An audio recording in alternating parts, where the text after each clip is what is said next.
Well, folks, Christopher Ballard here, Ballard Sports Media, live again today, and it is official that the top 25 poll is out for week 12, 13? I don't know. I'm losing track. It's crazy. The quietest number 6 that I can remember in all the years of the college football playoff is Notre Dame. But let me turn this down just a bit. Cincinnati has moved into the top 4. We will have some top 10 games this weekend. And again, these rankings, what's up, Honk Crew? I'll drop the link because I want to get everyone's thoughts on it. I know we had my boy, UGA boy, Brian, come on earlier. That's who the Honk Crew is. But let's get everybody on here. Who wants to come on? You have the top 5, Georgia, Ohio State, Alabama, Cincinnati, and Michigan. And then number 6 is who's number 6? They haven't. Let me see. College football. They probably haven't put it up on the website.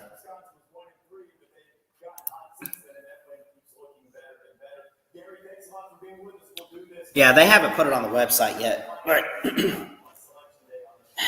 I took a picture of it to use as the thumbnail. Let me get this.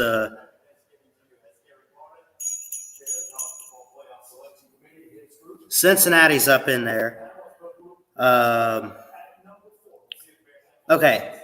Number 1, Georgia.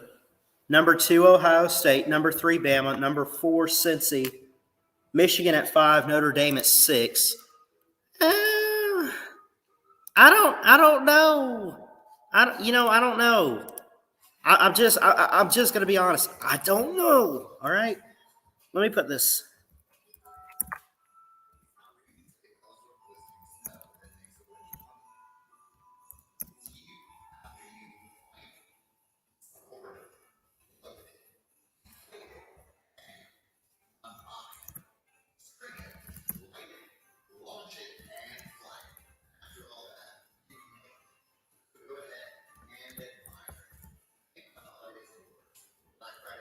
I'm just going to do initials or not abbreviations for the teams. So top 6. Do I agree with this? Georgia, number 1. Clear cut. Just cut to the chase, cut to the point. They're the number 1 team in the country. It's not even a debate. Ohio State at 2? I mean, what if – because they beat Michigan State. That's a good win. That's not bad. Oklahoma State is better than who? Are you talking about Notre Dame? Let me share a screen. Let's look at this. The top 6 you see there. I've been saying I'm not sold on Ohio State. Their defense is not good. Their offense is amazing. I get that. These are not the updated rankings, by the way. These are last week's. But, again, Ohio State sitting there at 4 on this one moves up 2 spots. They jump Alabama.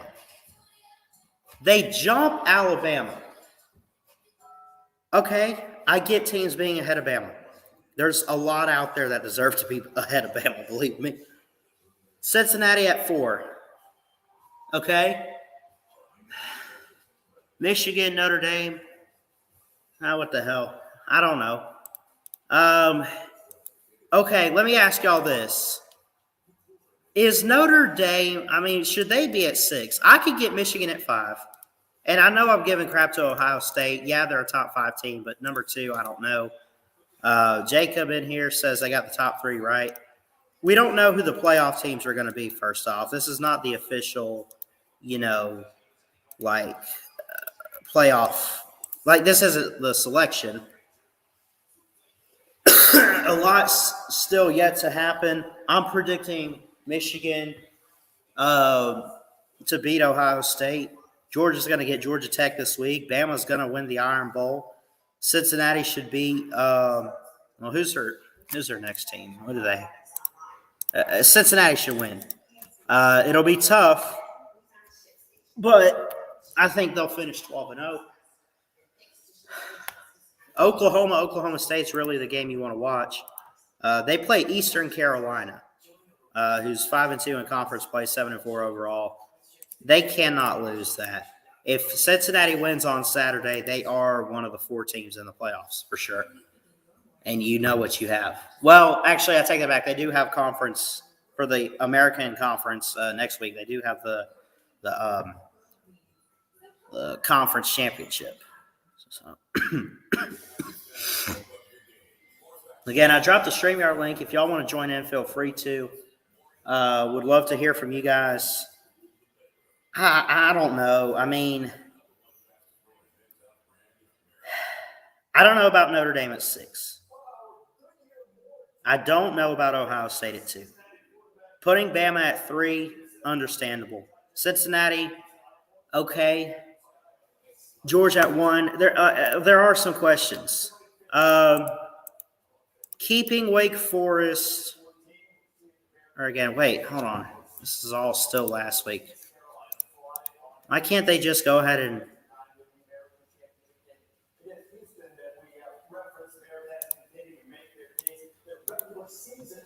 hold on.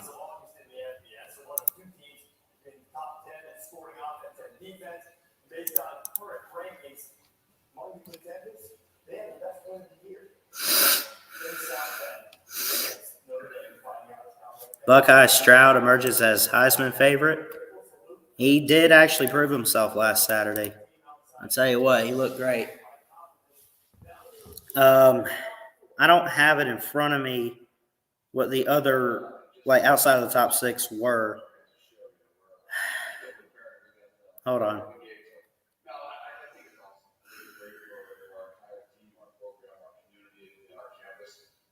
We know, and we keep trying to stress to our guys that we've got a way to go. We've got 2 really big games coming up here. I think all in all, the excitement about it is what we to the guys that really fought out all year. Here we go. Okay, so CBS put it out. Let me go. Top 25 college football. I wish I could tell you. I mean,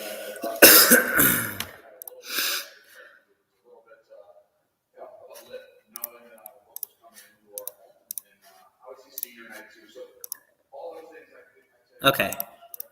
Ohio State leaps over Alabama and Cincinnati for number 2, which is crazy, right? Oh, but look at what Ohio State's done all year. What? Struggle? Georgia number 1, Ohio State 2, Bama 3, Cincinnati 4, Notre Dame 5, Michigan 6, Oklahoma State 7, Ole Miss, then Baylor, then Oklahoma. That's a good top 10. Oregon, Michigan State, BYU, Texas A&M, UTSA, Utah, Iowa, Wisconsin, Houston, Pittsburgh, Wake Forest, San Diego State, Louisiana, NC State, and Arkansas. Clemson received some votes. Mississippi State got some votes. Penn State got votes. App State, Kentucky, and Purdue were teams to also receive votes. Cecil Hurt, yeah, I saw the news. I love Cecil Hurt.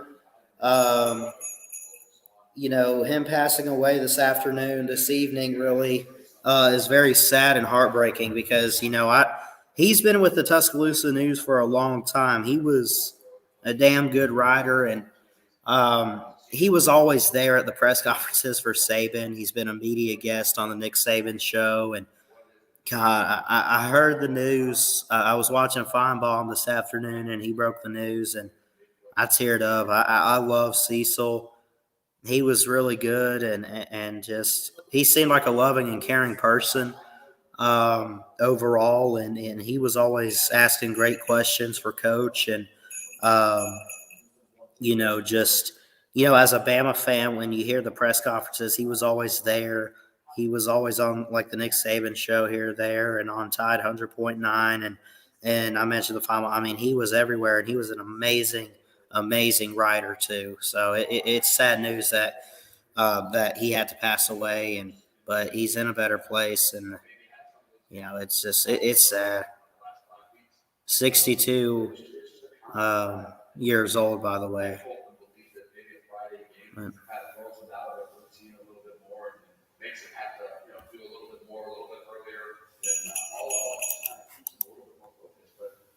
it's a constant battle, Joe. And, I think that they know all the noise, they hear all the other things. It's really what do they truly believe in their hearts and their minds. Not just about our own self, about what I dropped the StreamYard link. Anyone's welcome on. I don't care.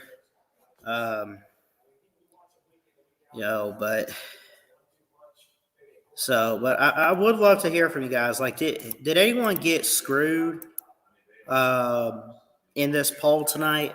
By the way, 10-year extension for James Franklin at Penn State. So he's not getting fired. He's not on the hot seat.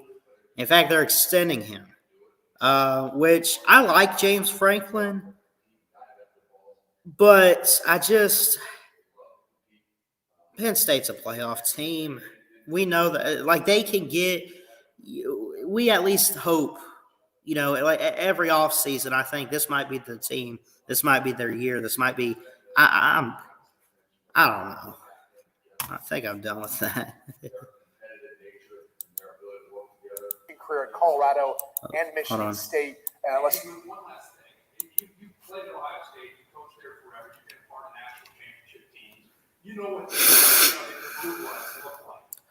The Cincinnati team. How good are they? Forget rankings. How good is this football team? Forget what league you're in. Just this team compared to other teams you've been around. How good is this team?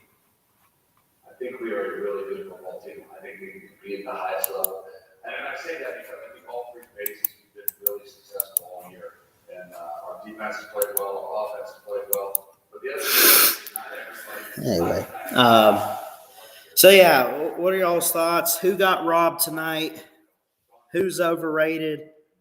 I mean, seriously. I don't. I really don't like this top six. I really don't.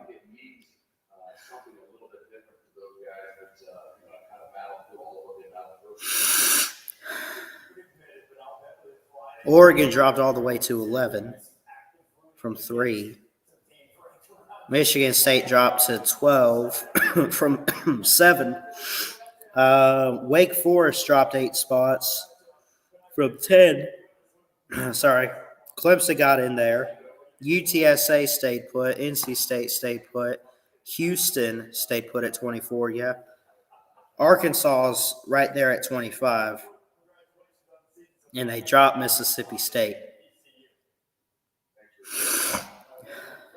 So.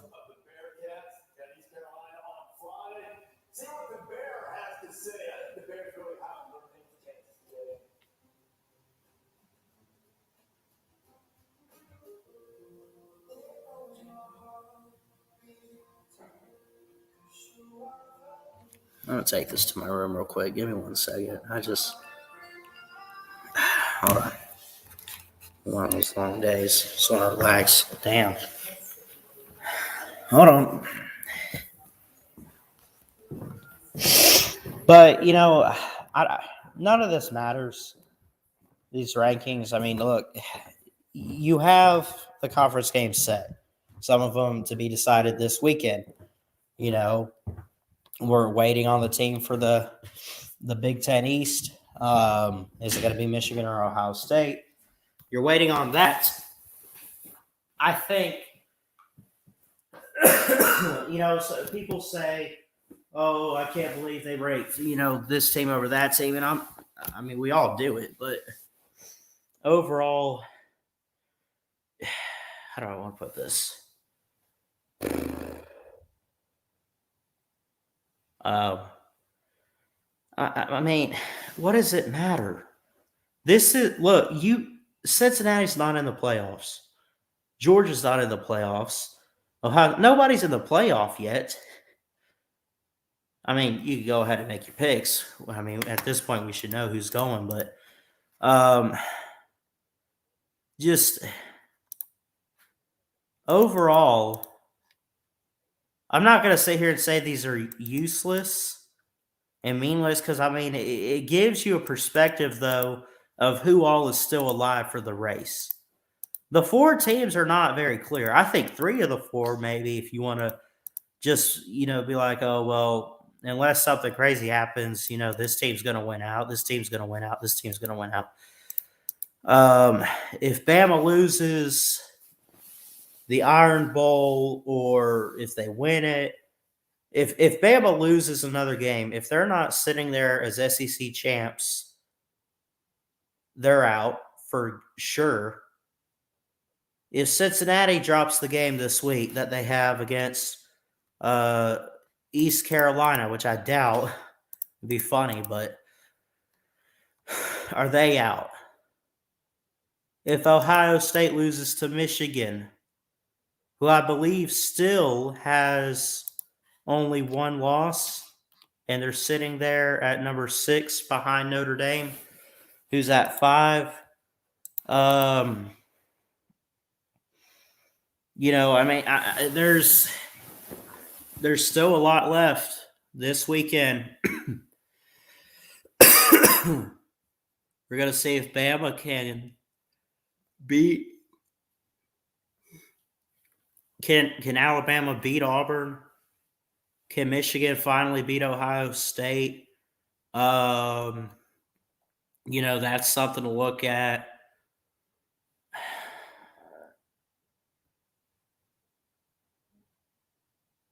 I'd keep an eye on Oregon State, Oregon. Hold on, let me answer this message here. I believe it's Jeff. Send me a message on Facebook.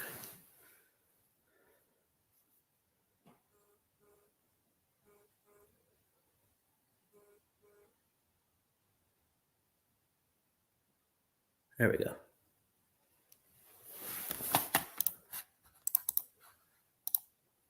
What's up, Jerry? You guys surprised by anything? Not completely. I mean, there's a big difference between surprised and baffled. You know what I mean? Like, you could look at something and be like, how the hell is this team here, that team there? Am I surprised that Ohio State is number 2? No, but it baffles me. Michigan over Notre Dame. Okay. Oklahoma moves into the top 10. They're right at number 10. Here, I'll pull the rankings back up. And again, I dropped the StreamYard link. Would love to get you guys on. I'm messaging Jeff. He says he'll join in a little bit. Let's see here. Top 10 plus Oregon and Michigan State outside.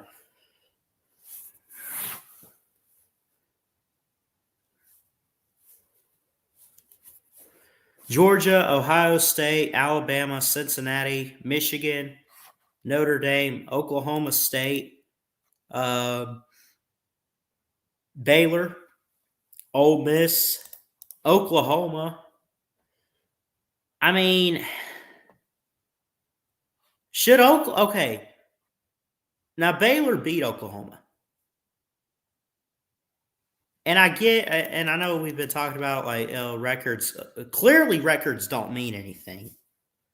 Clemson gets in there. Too little, too late for the Tigers. But I mean, I think that, Clemson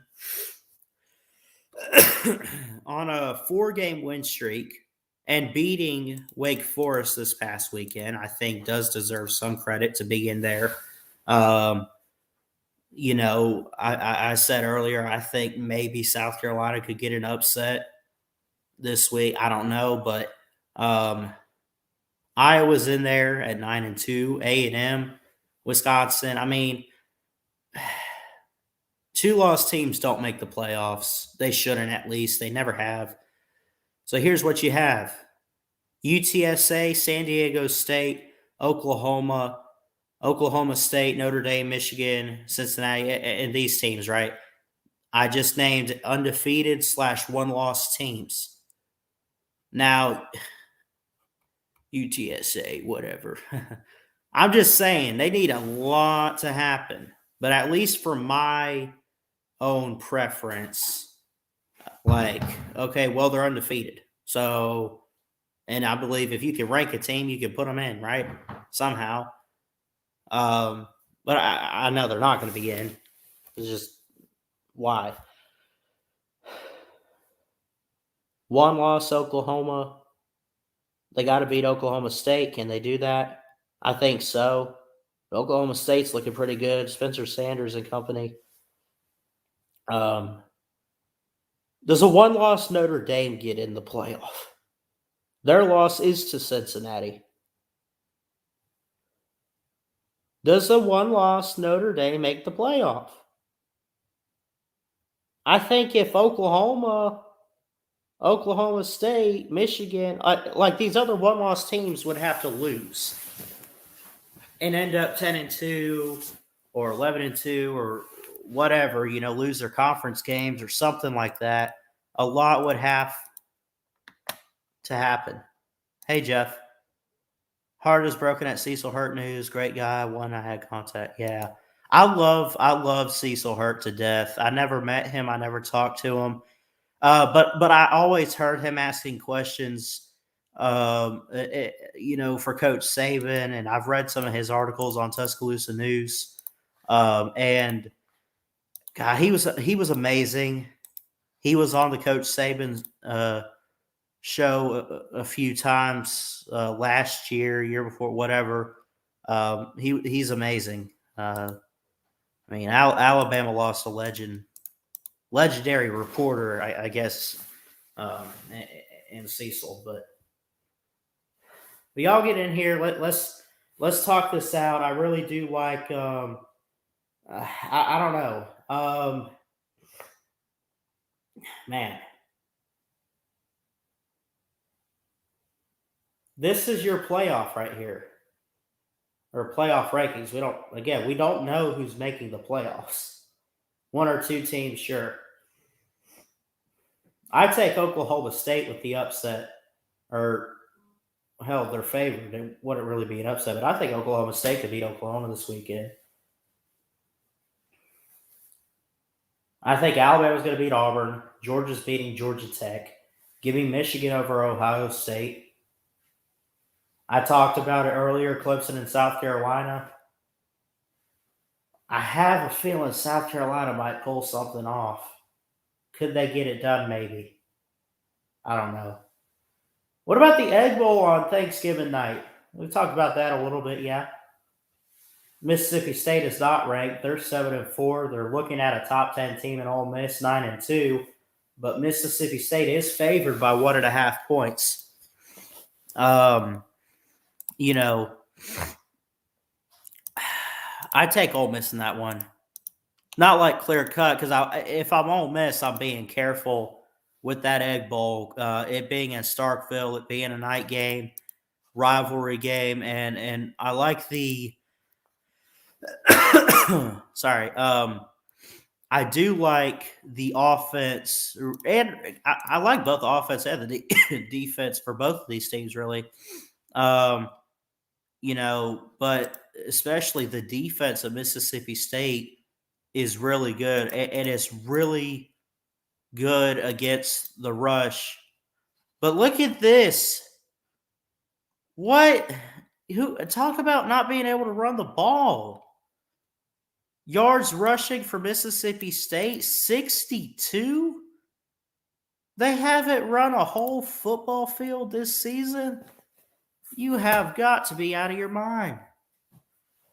I mean, damn, dude. It's crazy.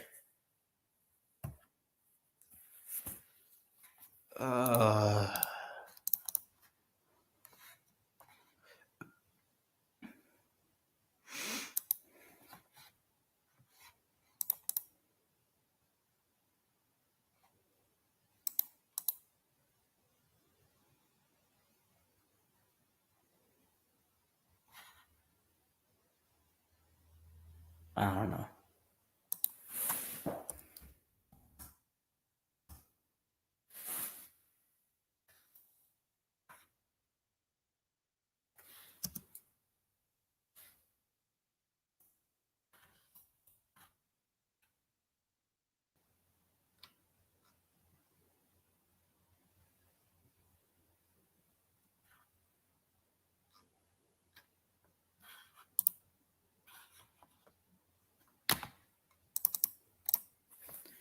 I'm still here. I'm sorry. I don't really have much else to talk about. I went live earlier, so I mean, it was kind of, I mean, we just kind of talked about the rankings, and now here I am, and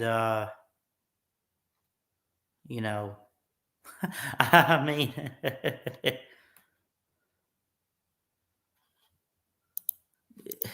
some of these make sense, some of them don't, but anyway.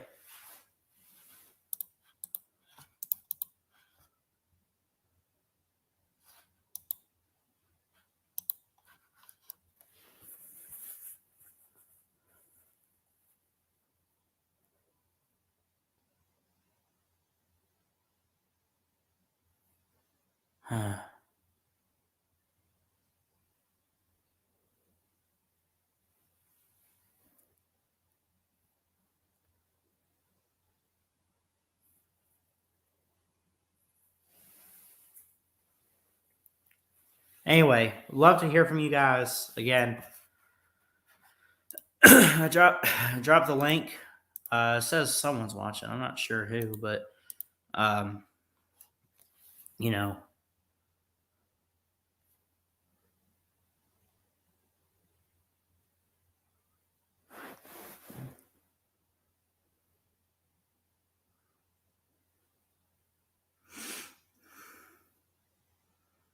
anyone else miss baseball season? I do. I honestly, I didn't really get to watch much of it this year. I don't know. Caught up with just being up here this year and everything, and you know, it's been a crazy year. It's coming to an end now, but one thing that I know about this year for me personally is that God has definitely held me and just walked with me, because I mean it's been a lot of stuff going on with just moving out of my parents' house and everything, and yeah, so.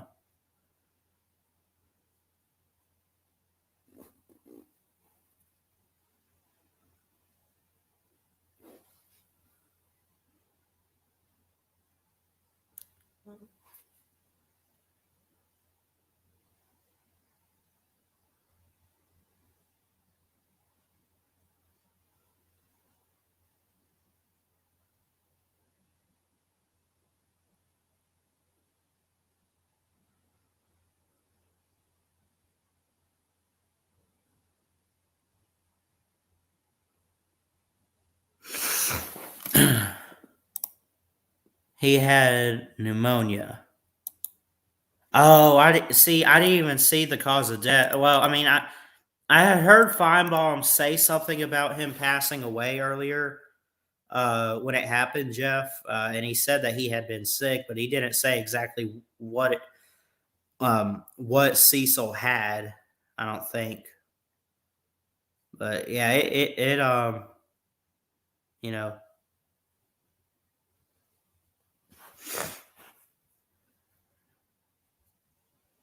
Nobody in here. Lou is live. So is Mark Rogers. You should wait until 9 Central when others go off. Be the only one live. I can understand Mark Rogers, but Uncle Lou, who the hell's watching him?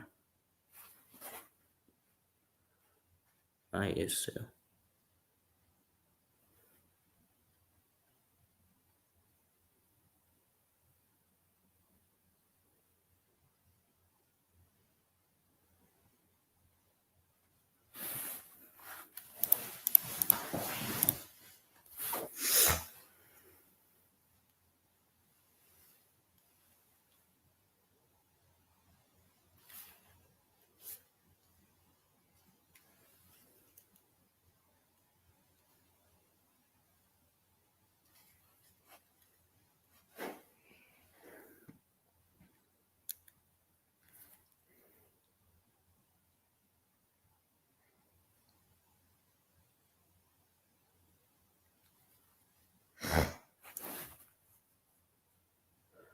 Score prediction for the Auburn game? Well, I don't know yet. I'm still working on my notes for my preview video.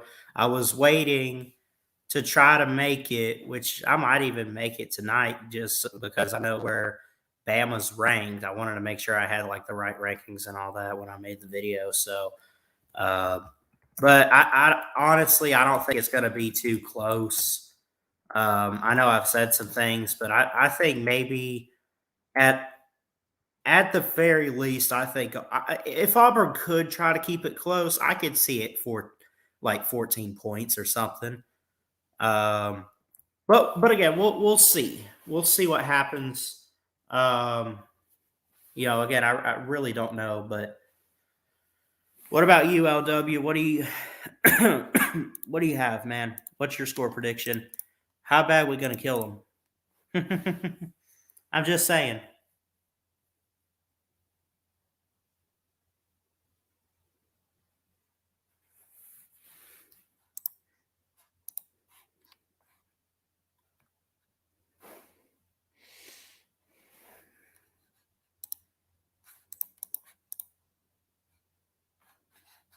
It'll be good though. Yeah, Auburn's unranked. Bama's number 3.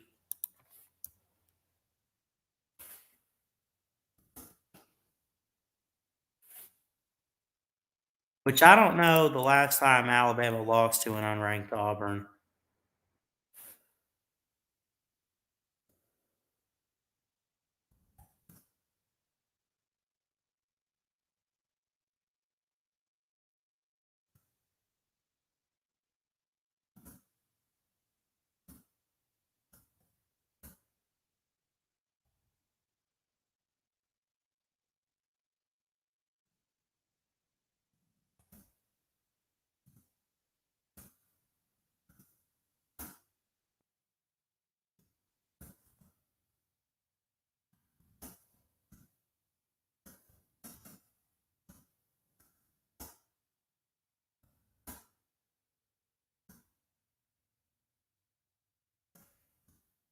And again, I apologize too. I know I've said some things about Bryce and the Alabama offense. Um, I know we're great, but man, it's um, I don't know. I don't know what it is with me. I'm sorry. We're great. Are we good enough to win? Like, is our offense good enough to win us a title this year? Get us there, maybe. Win us one? No, no. It's not. It's not. Defense is good enough. Offense to keep up with scoring or whatever. I don't know. We'll see. 45-13. What's up, Crimson Brave? 45-13, Bama. Bama's defense is clicking, the offense dies, and vice versa. I have noticed that actually, Crimson, and that does kind of piss me off in a way. It's like you can't have a perfect game on both sides. Well, first off, you can't, but forget like a perfect game. Like you can't. Why can't Bama have a great defensive game and a good offensive game? Like it's just not what it was, a few years ago.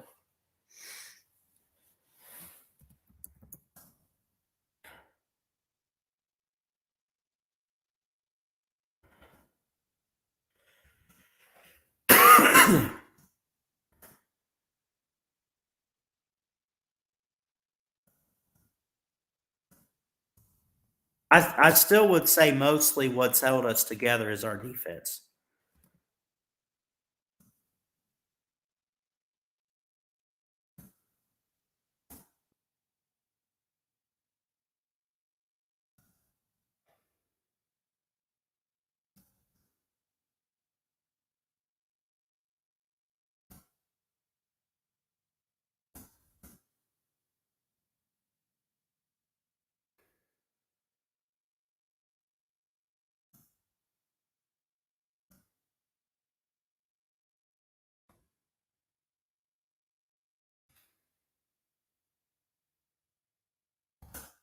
Sorry, I'm typing. Hold on.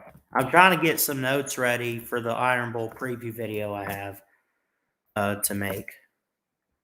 And I was waiting to see where the rankings would fall, so I got it all together.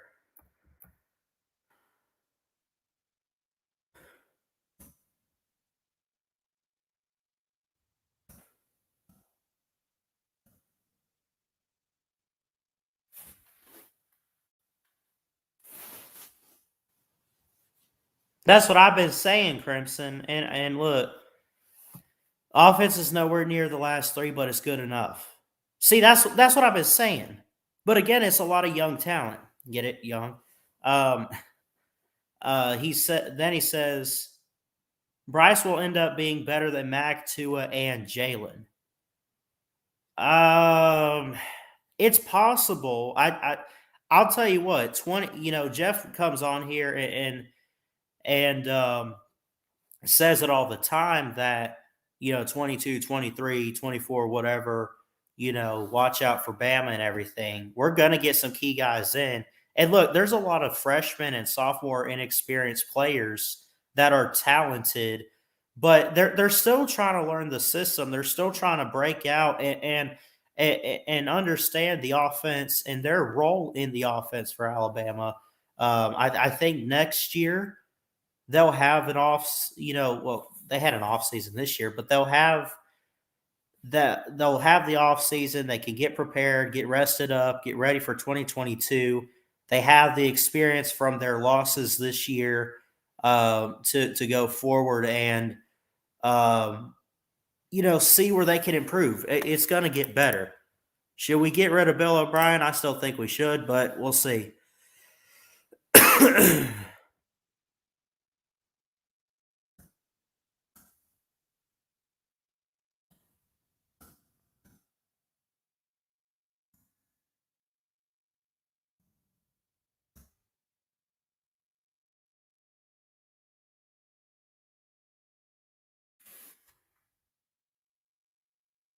It's not even that young. We're starting vets. Jameson is really our only threat. That's true. I forget that he was a Ohio State transfer. Mechie's gotten better. That's true too. Bolden's been there. Yeah, Slade. Why we're starting Slade Bolden, I don't know. But think about the next year though, Crimson Brave. If Mechie goes pro, Bolden might go somewhere. I don't know what the hell he's going to do. I want to see guys out there like Trayshawn Holden and Ajay Hall. I want those guys to get some action.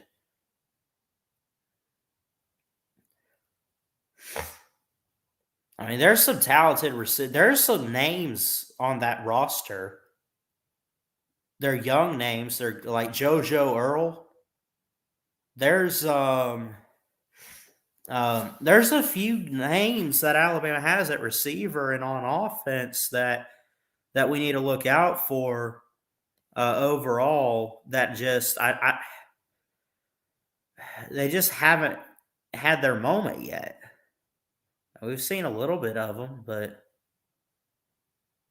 I don't think we've seen enough.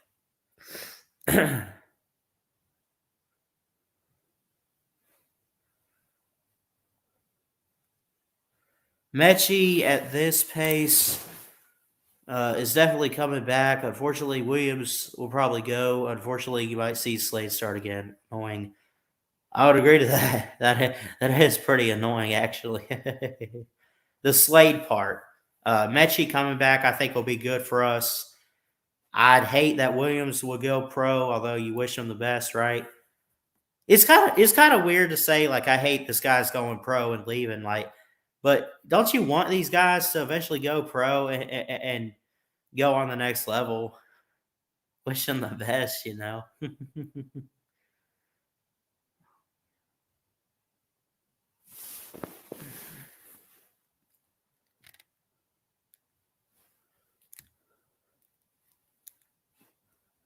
again, next year is a championship Alabama team.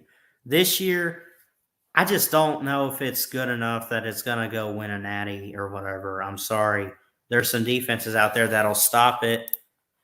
and put it to rest. Nathan Heyman, what's up? Cincy in the playoffs, easy. Unless they lose, unless they drop a game, then they're screwed.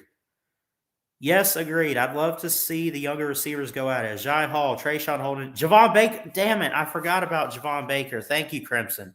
Christian Leary, I forgot about him too. He says we should move him to running back. He's pretty fast too. Javon Baker, Jojo Earl. Yeah, man. I dropped the StreamYard link. If anyone wants to come in, you're all welcome. I don't care. Ohio State will stunt Georgia. I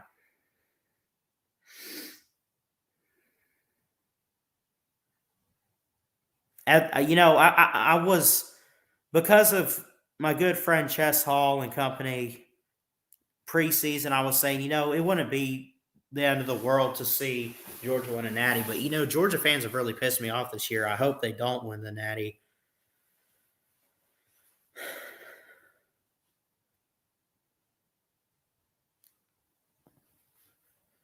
Crimson says he'd rather keep Leary as a slot guy. Seems a bit too small to be a running back. And maybe. Leary can be explosive. B-Rob can't carry.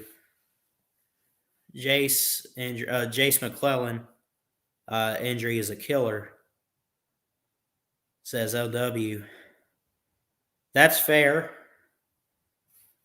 I would agree. I would agree that maybe B-Rob can't carry Bama. That's not saying he's not bad, but clearly, I don't think he's the best running back we have on the roster. I really don't know who is, but there are some guys in that room. There you go. Trey Sanders, Crimson says. Keelan Robinson's in the backfield. You got other guys you could use. That's like, I just had one in mind. Who was it? Roydo Williams. At least in my opinion, I would give him more time to go out, see what he can do potentially.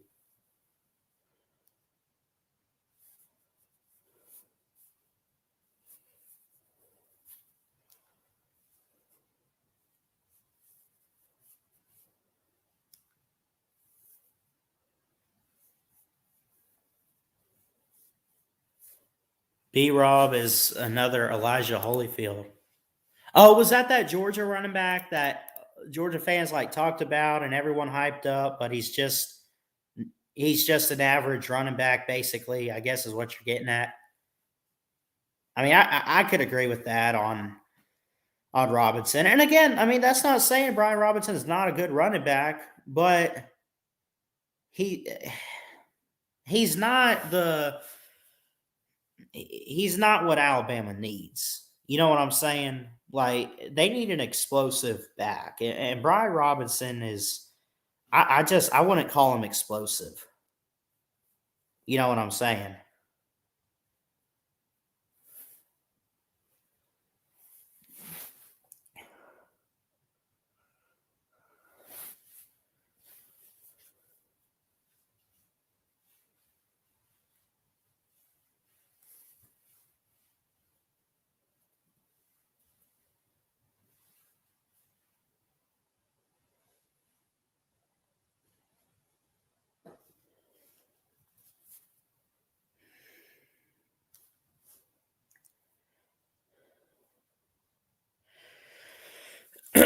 Again, feel free to join the stream. I'd love to actually just talk with you guys instead of just reading comments. I don't know, but it's up to y'all.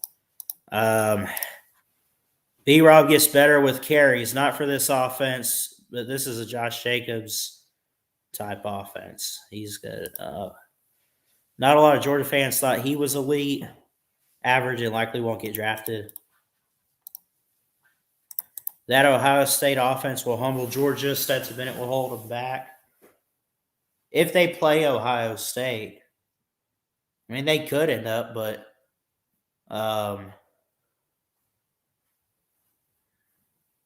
we'll see.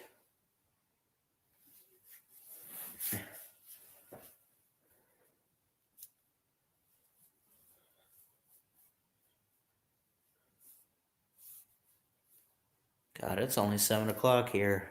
The hell. Just saying.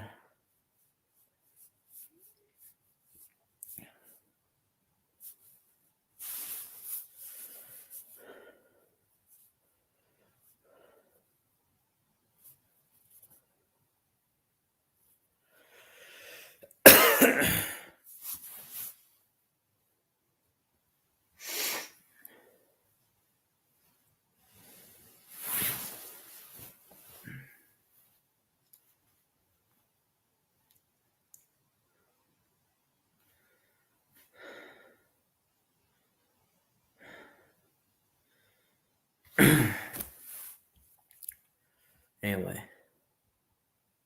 Why isn't anyone in the room? Should I join? Well, I don't know. I've asked a couple people to join. Crimson never joins. LW, I don't know. He's joined a couple times. I had the Haunt crew. That's Ugga Boy. I did a stream earlier. He showed up, but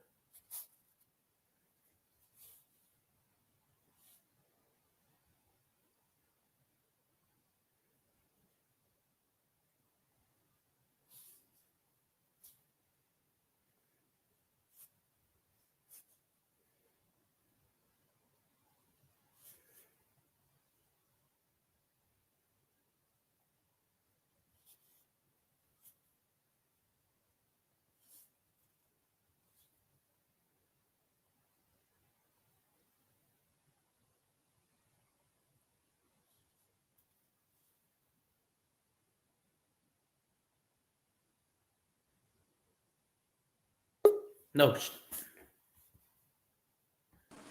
LW, roll tide.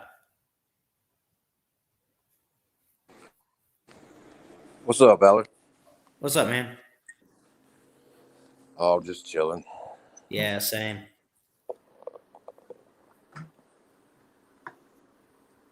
Just ready to kill some tigers. Some more tigers. I guess.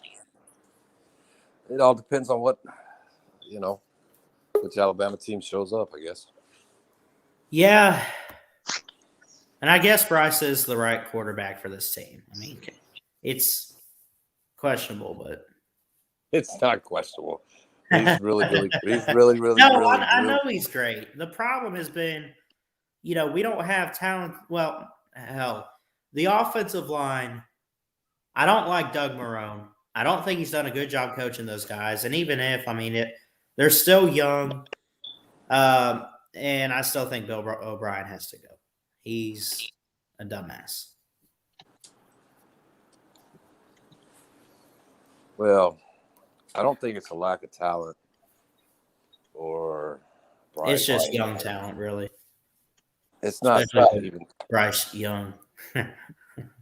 it's also a new offense and new offensive coordinator, new offensive line coach. They lost some offensive analysts that went to Texas. Yeah, I mean, it's a new special teams coach, new tight ends coach. I mean, it's different, but in the Arkansas game, I like how they brought the slants back out of the closet.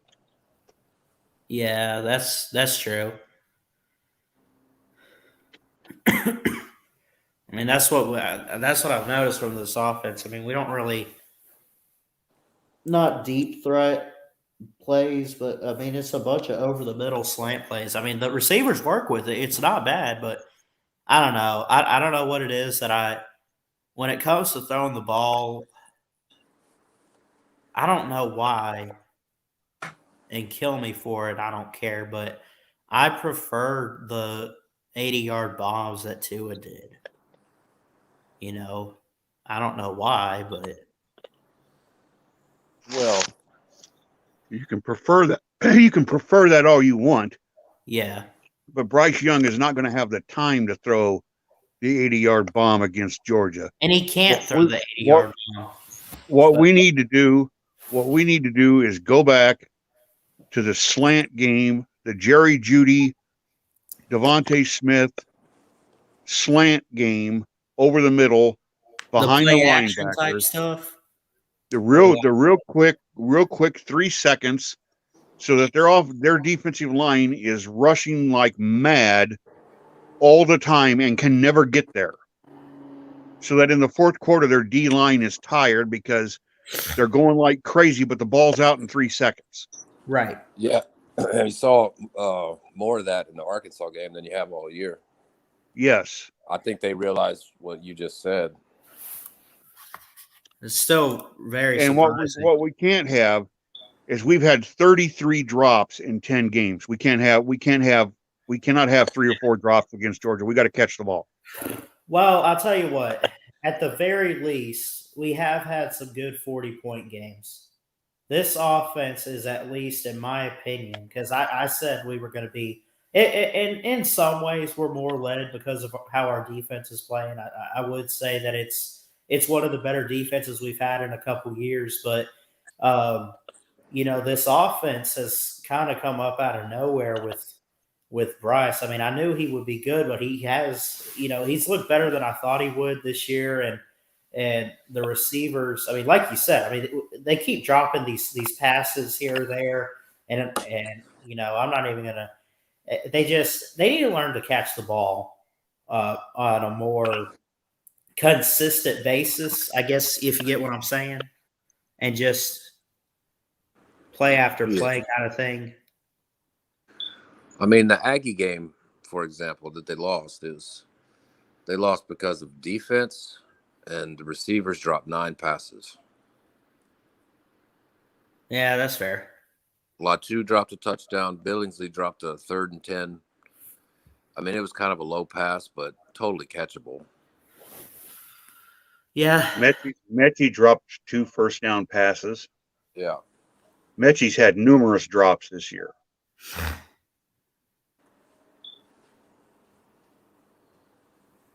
We need new receivers, or we need to figure something out. I don't know. This offense is very stressful for me, man. The offense has scored 35 points or more in 38 of their last 39 games. Yeah. 35 or more in 38 of 39. No, excuse me. Yeah. 37 of 39. Only Notre Dame in the semifinals last year and LSU this year. Other than that, we've gone over 35 in the last 39 games. And we'll go over 35 against Auburn. So it's going to be 38 of 40. But we need to score 35 against Georgia. Can we do it? I don't know. We've got to at least No, get we can't. No, we can't. We have to at least get in the 20s. If we don't get in the 20s, we're not going to beat Georgia. I don't know if we can. I mean, their defense is that good. I don't even know if we can. I don't know, man. Here's the thing about that. We can't let Georgia run the ball.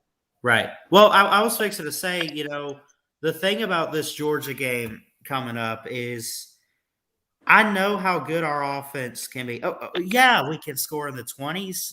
If you're an offense in college football, you can't score in the 20s, and even on Georgia, then there's something the hell wrong with your offense and your coaching or something. But I mean, then again, like here, am I worried about Georgia? Yeah. I don't know if we have the offense we haven't faced what we're going to face in December. We haven't faced that defense. Nobody's really like the A&M loss. That was on our defensive struggles. I know that. I know I said some things about Bryce Young after that. That was our defense. It just had a bad night. It happens. We take a loss. We're used to losing. We do it all the time. Georgia, if we lose that game, it's because of the look. It's going to be because of the offense, it might even be because the defense doesn't want to be there. I don't know, but this Georgia team this year is really good. Can we beat them? I mean, anything's possible, but I don't know, man. I don't know if we'll keep up with it. I really don't. Well, the problem Alabama's defense is going to have, the only way they can have a chance against Georgia is if Will Anderson and Dallas Turner on the edge have the games of their lives. Yeah. Because Alabama will probably kind of sell out for the run.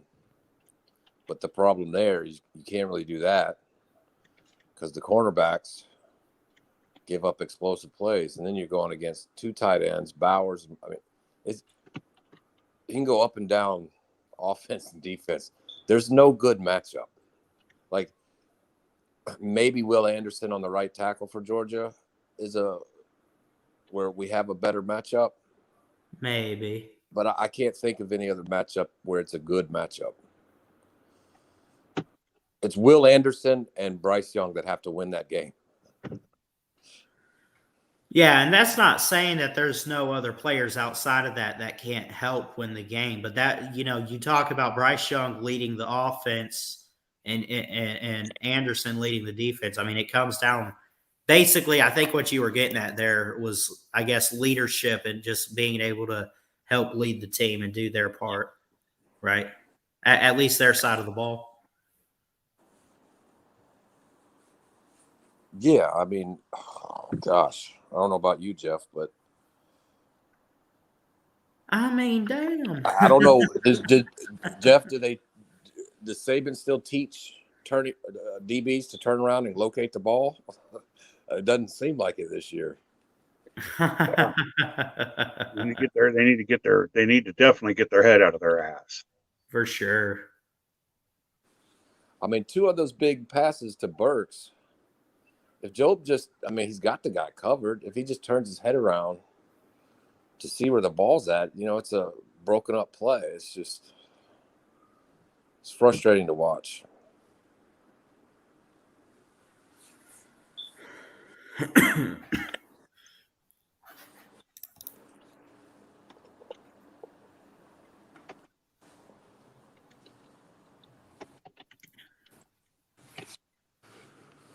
Yeah, That it's sucks crazy. about Cecil Hurt. He was. Yeah. Yeah, that's sad. Yeah. I mean, I don't have Twitter. You don't have to have Twitter to read Twitter, but I always read his Twitter. He was pretty funny too. Yeah.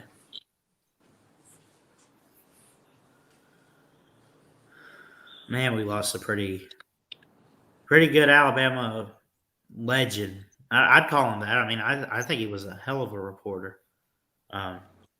He was writing for the Tuscaloosa News when I was a Yep. student. Oh, that far back? Oh yeah. Yeah, he's been covering football and basketball for Alabama for damn near 40 years. Yeah. Damn. Wow. One of the things I liked about Cease is that he was the we call the lead beat. In other words, when you go to a post game or you go to a press conference, he's the veteran guy, so he always gets the first question. The coaches know who the veteran guy is, and the veteran guy always gets the first question. But Cecil thought it was bad luck to do that. So he would tell the coaches, don't call on me first, call on me second or third. He thought it was bad luck. It was a personal thing for him. He just thought it was bad luck. So he was never the first guy called, even though he was always the lead beat there. And it was just one of his, a weird thing about his personality. Yeah, that's awesome.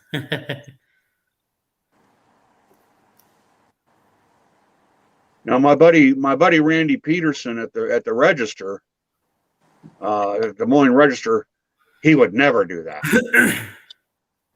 He wants the first question, and then he cries and moans like a little bitch when he doesn't get it.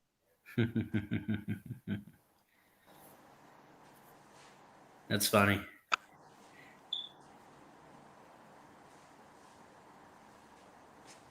Well, I mean, if you're a reporter and and you're the first one to ask the question, you automatically out the gate set the tone for the presser, right? I mean, think about it.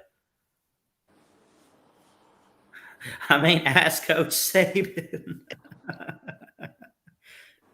I mean, I remember at Iowa Media Day about 2 or 3 years ago. I'm just there shooting, and the photographers don't ask questions. You know, you're there shooting, and Ferentz went through about 4 or 5 questions, and nobody had their hand up. So he kind of is looking around the room, and you could tell he's looking for somebody to call on.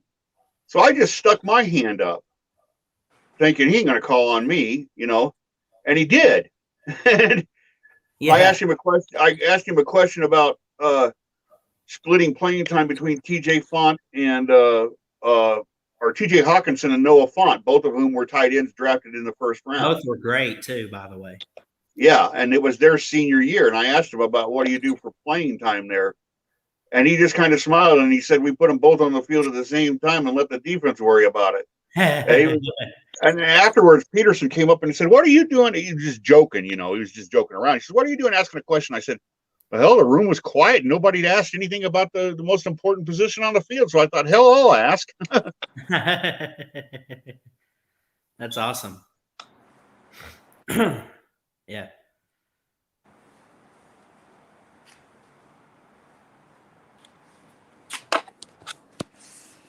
I was and you know, my grandmother and she loves college football just as much as I do. We're talking a few weeks ago about Nick Saban and like the funniest moments in his press conferences, and I don't remember what the question was, but I think someone asked him a question. I couldn't tell you for the life of me what it was, but he just looked at him and he said, "Is that really your question?" I think Saban doesn't mess around. I like when he in the spring, or no, not in the spring. Damn it! Recruiting. It was like last year on signing day. He's asked about like the different 5-stars and everything, and he asked him like, you know, oh, how many players have you gotten, or is it what you wanted, or something? And he just went off on this little rant. He didn't yell. He's like, did you guys take math in school? Did you know how to add or count?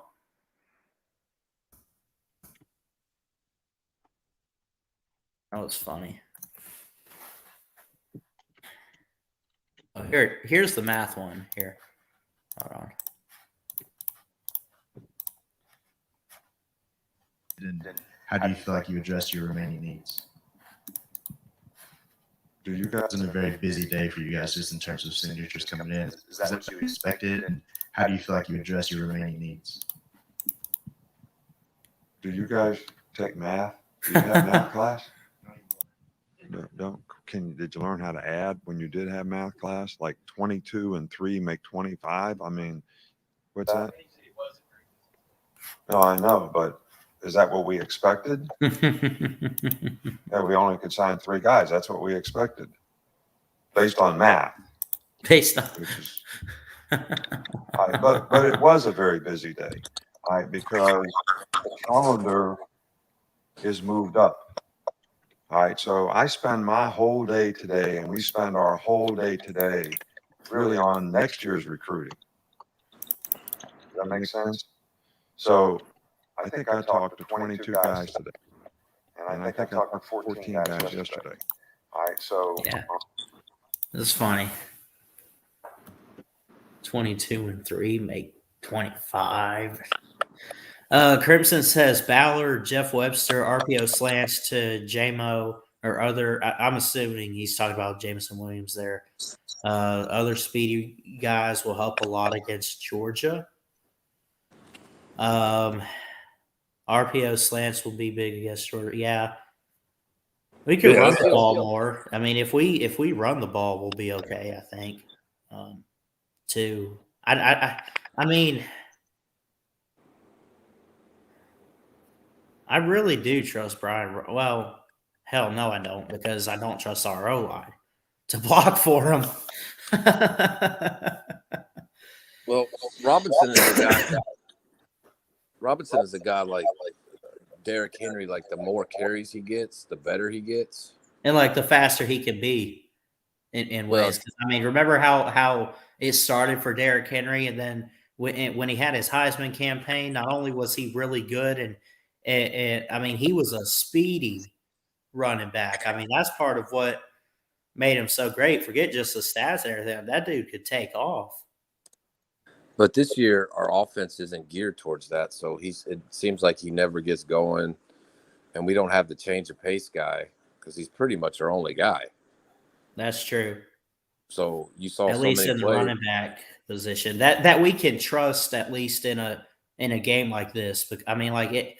We played Southern Miss this year. In a game like that, if we want to put backs in and run the score up, that's where I might put in a guy like Keelan Robinson or Chase McClellan or whoever. But in the SEC title game, and maybe even against Auburn, if it's if Auburn surprises us a little bit and maybe is giving us a hard time, we need to stick to Brian Robinson in the run game and that's the back you need to trust. That's the back you need to have on the field, and that's just that's our guy. You know what I mean? Yeah. You saw when B-Rob needed a breather, they just didn't bring in another running back. They just went a 5-wide set.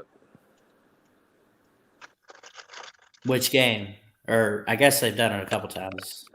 The Arkansas. Arkansas. They went 5 wide quite a bit. That's true. So I don't know if that's kind of the game plan they're bringing out. Like, listen, we need to spread Georgia out a little bit, not let the front seven eat us up. So we're just going to go full on run and shoot. I mean, I don't know. Yeah.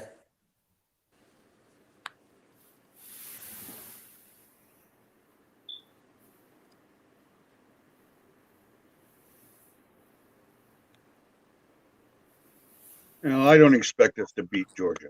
I think we've got a chance,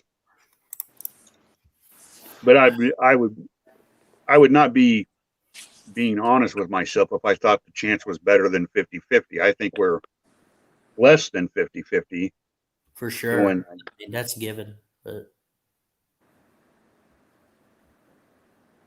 I hope we do. I mean, look, I know I've been critical about Bama. Don't get it wrong. I want us to win every game. I want us to win the championship. I don't see a national championship type of team this year. I mean, it's great, but I know we got some kinks and flaws, and it's only a matter of time until that game gets here. And Georgia, we see who we really are. And, if we want to make the playoffs, we have to beat Georgia. If we lose the game, we're done. We're New Year's Six bowl for sure. Maybe we get the Sugar Bowl or something, but I mean, this is our national title right here, this Georgia game upcoming. This is where we see where is this team really against the best defense in what they're saying is college football history, the best they've ever seen. I mean, seriously.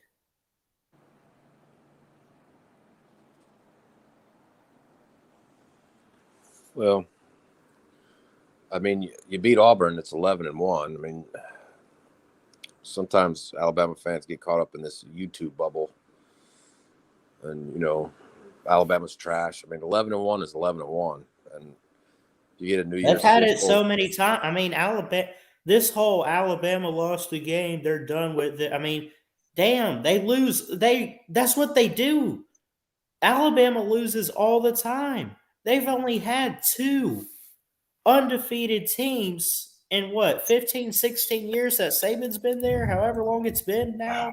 I mean, only 2 undefeated teams, and they've won 6 national titles. So this whole, Alabama lost game, they do it all the time. What are you talking about? You act like you've never seen this. What's up, Will? What's up, Howard? How you doing? Good. Crimson says, only thing keeping my hopes up is Georgia keeping Bennett as the starter. Offense just not being that scary. Well, yeah, that's their best quarterback. Yeah, but if we can get JT back in the rotation, then Hopefully he can because get. he hasn't played in a while. You want to? I see what the hell's going on here. Don't let me go off for a second. Okay. I see what's going on. I think JT is ready to get back. But I think Kirby is going to put Stetson in the game. Will Anderson's going to kill that man. They're going to put JT in, and they're going to be like, "See, we could do it too." Yeah, that's probably going to be what happened. Hey, If sorry. if I just called that right, someone better PayPal me.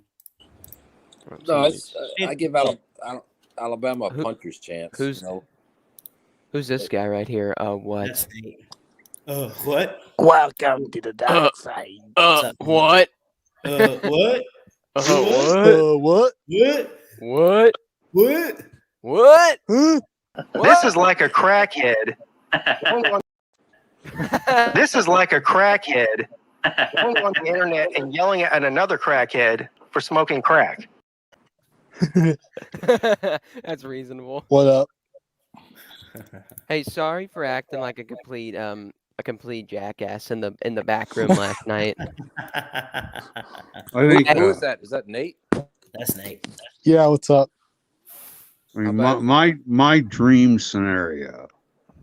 If you're saying, okay, Jeff, we're going to let you write the script, and what you write happens, is that Bama is up, let's say 23-20, and there's about 2 minutes left to go in the game. And here comes JT Daniels. He's been in the game. He's been playing. He's going to lead Georgia down. Let's say it's 24-23. So he doesn't even have to get a touchdown. He just has to get him in field goal range, and Georgia's going to beat Bama. Yeah. And then it happens. Then it happens. Happens in The front strip- of our own eyes. The strip sack or the big INT, the big JT Daniels comes up small at the big moment. Mhm. And I get to watch the new version of Ray Charles singing Georgia. If you now you won't. Georgia, with That's all funny. the crowd, with nothing but video footage of the Georgia crowd in tears. Georgia. That's my dream scenario. So let me just say this: if Alabama, I want Alabama to win, obviously. Oh, yeah. And Ballard, you know Ballard, what? let me Okay, go let me ahead. tell you, if that happens, if my dream scenario happens, within, I would say 2 to 3 minutes, I will be launching the 4 Minuteman nuclear warheads that are in silos in my backyard. They're all they're targeted on Lou's house and Chess's house. Nice execution. Oh, You're doing terrific. Because I will be dancing in the pool of Lou's blood if that That's happens. hilarious. No, I'll be if Georgia. Jess wins- is gonna be really pissed. It's not going to happen. It's not going to happen. But if it does, I promise to be Yeah, we can't merciless beat- and cold. And if it doesn't happen, I'll be dancing around my house. Alabama. I don't know if they can beat Georgia. Well, I mean, I guess You You can. nobody's You unbeatable. can. Nobody's unbeatable. But we need God that def. I'm telling you, man. You were Well, unbeatable I got to last give year. y'all props. I got to give y'all props because that might be the best damn defense I have ever seen in my lifetime. I'm almost 20 years old coming up here in a couple weeks.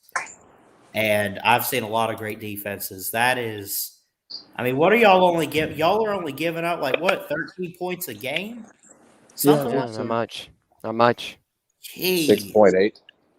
6 Let's see. point. Oh Gave my up God. 3 to Oh my Clemson. God. We've shut out Vanderbilt and Arkansas. And so, yeah. Clemson's in the rankings, by the way. Oh yeah, that's true. Well, Number and 23. UAB too. But can I ask Is you UAB this? in? Oh, No, no, they play you're UAB. talking about Georgia got UAB. That's right. Oh, Well, here's the Sadly. thing, Ballard. What do you think about Alabama being moved down a spot? Rightfully deserved. Mm-hmm. Doesn't I matter. mean, we're not the number 2 team. Well, hell, I don't know. It's Georgia and everybody else this year. Everyone's fighting for second. Georgia's Yeah, just that team. I don't know. Now, Georgia- okay, here's what pisses me off. Ohio State at number 2 above us. Why? What Ohio have State they absolutely manhandled Michigan State. Okay. I don't care. And you guys only beat Arkansas by like what? They didn't blow Purdue out, which is okay. You know, like by 4. Okay. Well, who do you think should Would have you been guys number 2? say? Would you guys say that Michigan State's overrated this year? Yeah. Never mind. No. No, they're not. They have the worst pass defense in college football. Well, yes. They do have the worst pass defense. They gave up 56 to Ohio State. Yeah, that's just They got C.J. Stroud as their quarterback. That's piss poor. Oh, and don't forget that Quinn Ewers, the 2022 number 1 QB, is at Ohio State right now. So, yeah, he played a little in Michigan State, but he didn't really do much. But Crimson Brave says Michigan State was a top 7 team. Crimson, no. Well, they were, yes. They were, but now they're not. Yeah, he said was, but which is were. I argued with this with Mark Rogers about an hour ago. Oh, I called into his show. I think, and Rogers disagrees with me. Mm-hmm. Rogers believes that an Alabama loss to Georgia, if it's by 3 or 4 points, might be good enough to keep Alabama in the playoffs. No, might be. We would have 2 losses. Now, I said that was a possibility if Bama had stayed at number 2, because then let's say it's a 24-23 game, Georgia wins on a last second field goal, and the committee says to America, this is the only team that's come within 500 country miles of Georgia, and they're the SEC runner-up. We're going to drop them from 2 to 3 and put them in the playoffs. Great. Now, I said, because they got dropped to number 3 tonight, now if they lose to Georgia in that scenario, they lose a narrow game to Georgia. That'd be number 4. The committee's not going to make them number 4, because that would create a semifinal matchup, a rematch between Bama and Georgia. I think they would drop Bama to 5, and Bama would miss the playoffs. So I think what the committee said tonight was to Alabama, we're not giving you that breathing room of a narrow loss. You must win. Yeah, this is a must win. Well, that's what I've been. Okay, Alabama cannot make the playoffs if they lose to Georgia, because I'm sorry, 2 lost teams just don't get in, and you already have a loss to an unranked A&M team, and there's nothing to back it up. And sorry, go ahead, Bowd. How do we know? Truly, they're one of the 4 best teams if they got 2 losses on their. I mean, listen, I'm not even worried about Alabama 2. I'm worried about our offense. I'm not worried about Alabama getting 2 losses. They wouldn't deserve it. The only way they would deserve or might have a chance, a bunch of crazy shit would have to happen, like Michigan beat Ohio State, and then Michigan lose to Wisconsin, and then Oklahoma State beat Oklahoma, but then lose. Well, okay, yeah, you need a lot of one-loss teams. You'd have to have like 3 other things happen for a 2-loss Bama to make it. That's another thing too, is like there are clearly, if they lose this SEC title and they're, I guess, what would they be, 11-2? There's other 1-loss teams out there to be in the playoffs with better, like resume and better talent, better. I mean, there's better teams if they end up losing to Georgia that have a better case for the playoffs. And I still think That's my opinion. I still think Oklahoma State and Oklahoma still have a chance. I know.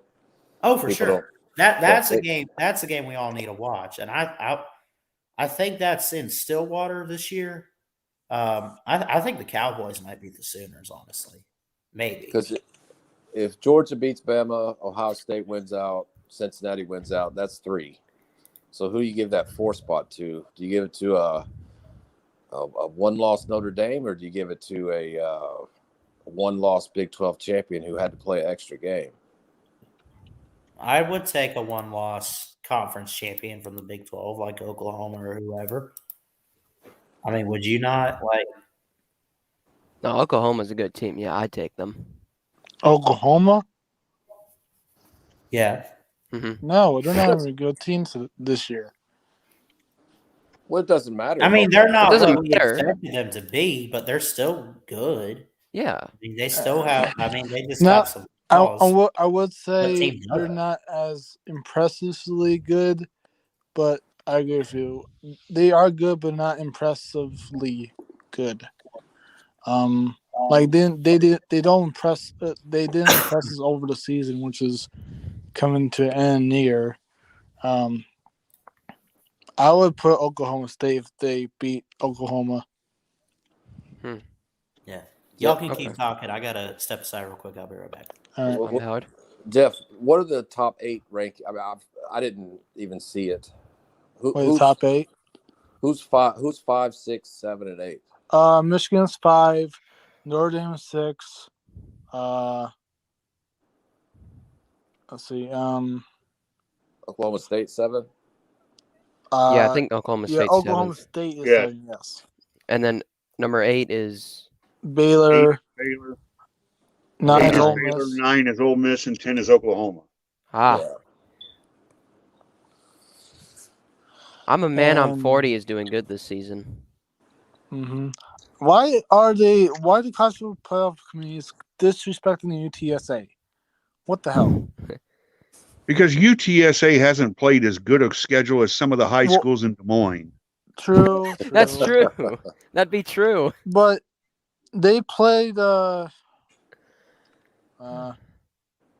Nate, South Lake Carroll Well, High School plays a better in Texas plays a better schedule than UTSA. I know, but the My high only school plays one, better the only too. one the only win in the Power 5 is Illinois, but that's about it.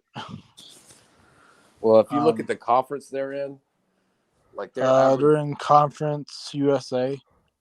that conference average recruiting ranking for all the teams in it is like over in the hundreds. Like, True. I mean, Um. nobody would want. I don't care if they're undefeated, if they're 20-0. True, Nobody wants to see Georgia beat UTSA in the first round of the playoffs. 100. Yeah, I know, but yeah, I'm that's just just saying because I'm just saying because I just think it would be entertaining that I wouldn't say entertaining, but it would be cool if they were in the playoff, but all they're gonna be demolished. But it would be cool. No, You it know would what's not funny? be cool. No, it would not be cool. It would be a travesty, and it would be. It What do you would, mean? It'd be it would be, Whatever. it would be a travesty for who got left out. yeah. Oh yeah, and- I know what you mean. UTSA. And by the way, in the playoff poll, they put UTSA at 22, but in the AP top 25 poll, they have them at 15th.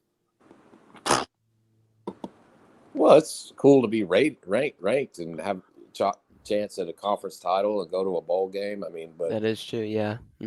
I mean this. Hey, I just realized if Florida doesn't win this Damn. weekend, they're not going to a bowl game. Well, they're not going to a bowl game then. That's just poor. Oklahoma State defense has allowed one touchdown in the last 4 games. Wow, that's really impressive. The other ones that they've allowed came on special teams and by a scoop and score. Oh, Their defense has only allowed 1. And who was the team that beat Oklahoma State? I gotta go through their schedule again. We're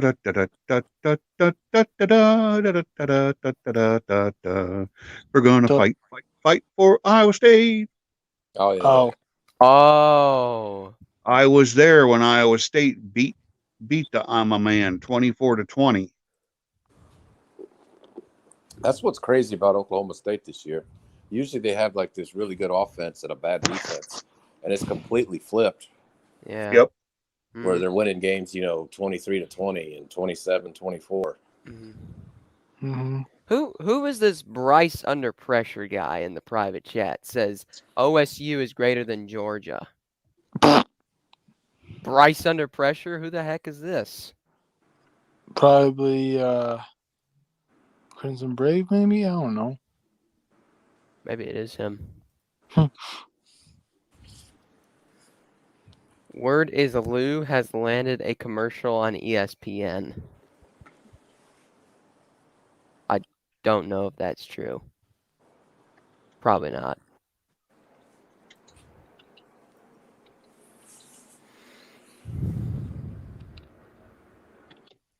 And we just lost Nate.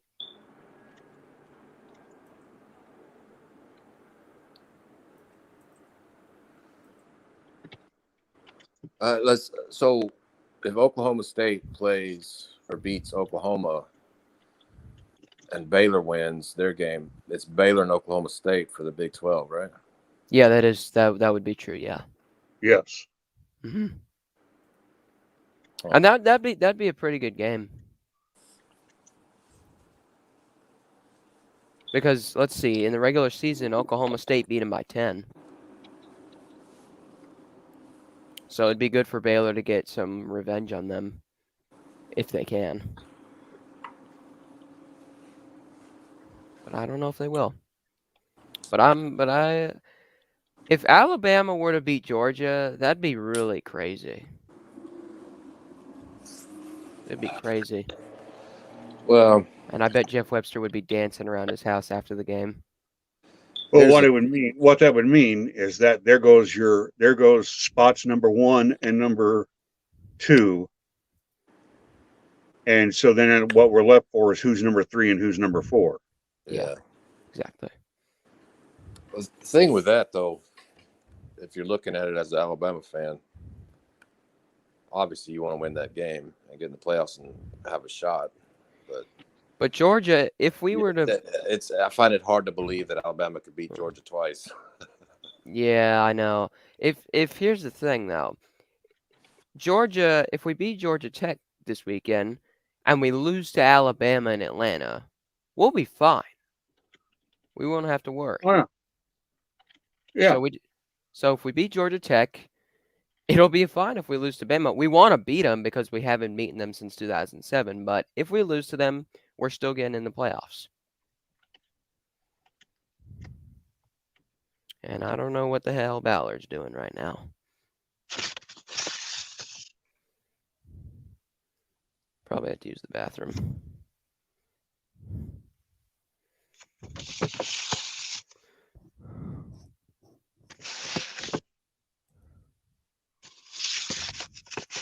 So what game are you going to next, Jeff Webster?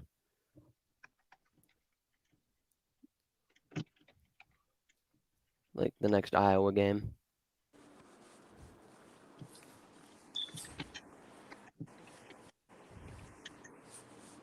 What's that?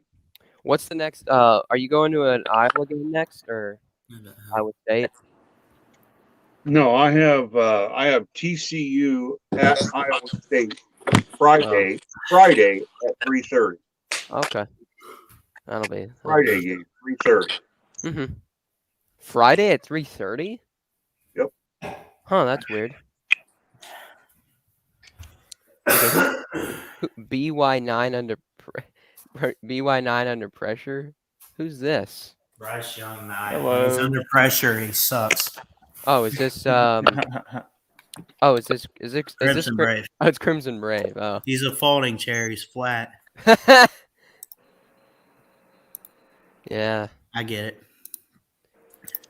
Ballard, do you believe this comment by Jerry Wells? Word is Lou landed a commercial Has landed No, coming East again. no. They won't even call me. What makes you think he's getting a spot? Yeah, true. Well, I would guess maybe like 40,000 subscribers would be the difference. Yeah, true. But I have good knowledge about college football. Well, so does he. Hell no. Psych. He's just a trash talking prick. What was that psych for? For Ballard. Oh, I Just see. kidding. Now, you know who has a lot of knowledge for college football? Jeff Webster. No, I have some knowledge. Well, you have more. You have more than I have me. That's some confirmed. knowledge. I have some knowledge and lots of opinions. You have more knowledge than me. You know who has more knowledge? What was that? You know who has more knowledge than all of us? I'll give you a hint. He got banned. He was banned for trenches history for a night. Oh, Jacob Watson.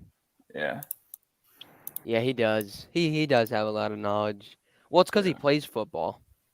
Yeah. I don't have a lot. I have a lot of knowledge for baseball and maybe basketball, but not football. That's why I've started doing these things, because I'm interested in college football.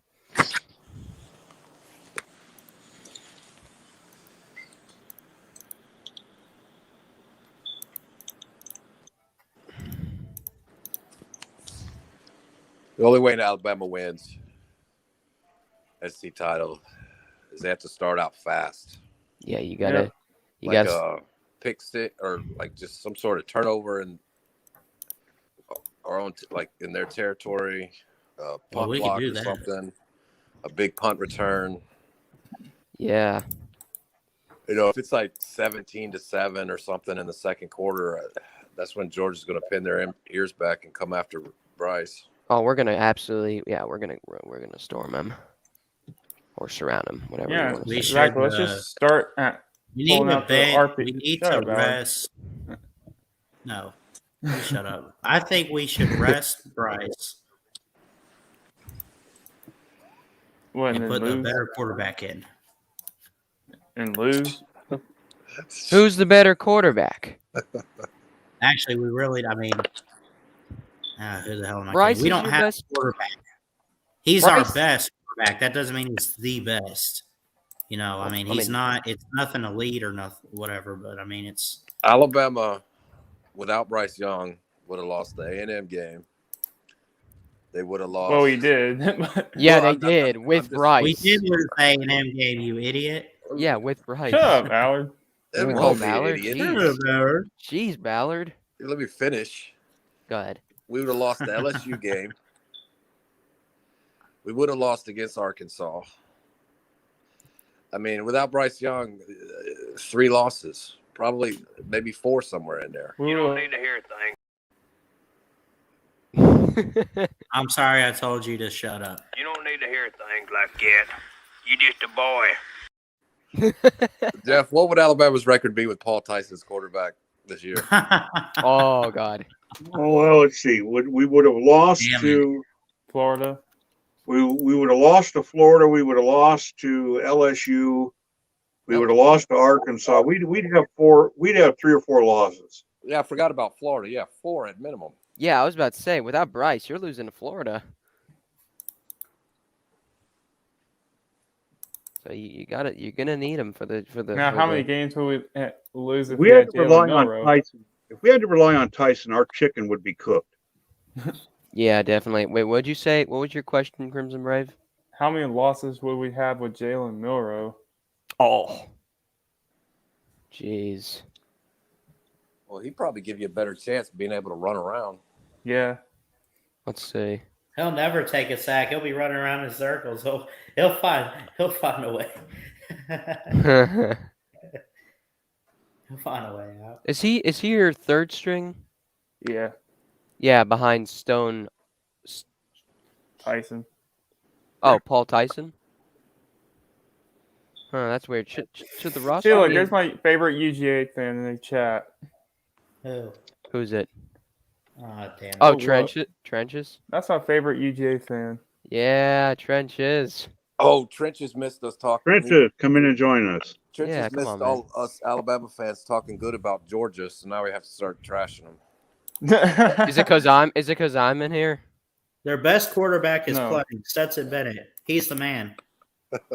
Well, we'll see if he's the man against. For sure, he is better than JT Daniels. Like, I'm not even trolling with you. No, he's not. No, No. I mean, in some ways he is, but in some ways he's not. Only thing Bennett's better than JT at is mobility. That's it. Yeah, that's confirmed. And that's something Bryce Young's better than Mac Jones at, mobility. Yeah. Bryce also has a quick release. Throws a better zip throws and bullet throws. How about the slant? Yeah. That's what I'm saying. Those quick slants. Putting Kid to sleep. If y'all are on after, I'll hop in. Well, that's the thing about being a father. Who said that? Trenches? Trenches, yeah. Yeah, he's got to get to sleep.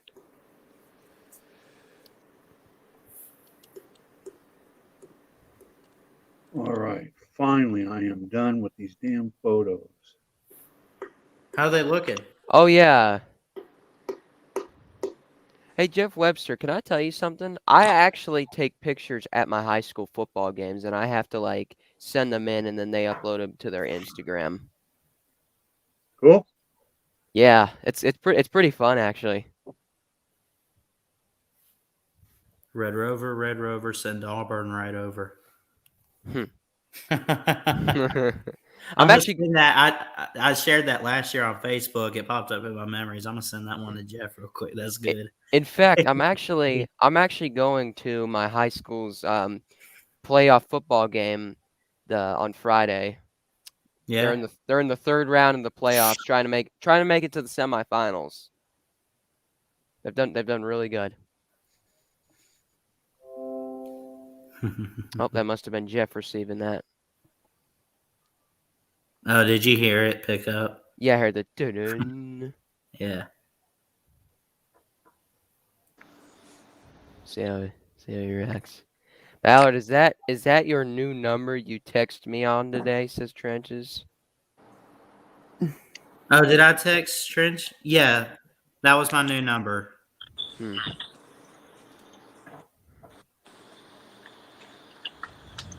Save it. You have a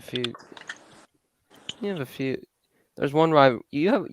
Alabama has one wide receiver from Atlanta. Yeah, which one is it? I saw that. Javon Baker.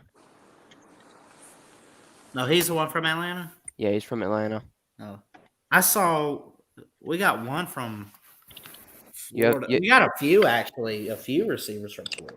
Well, you have Trayshawn Holden's from Florida, I think. Tarrant. Oh, you have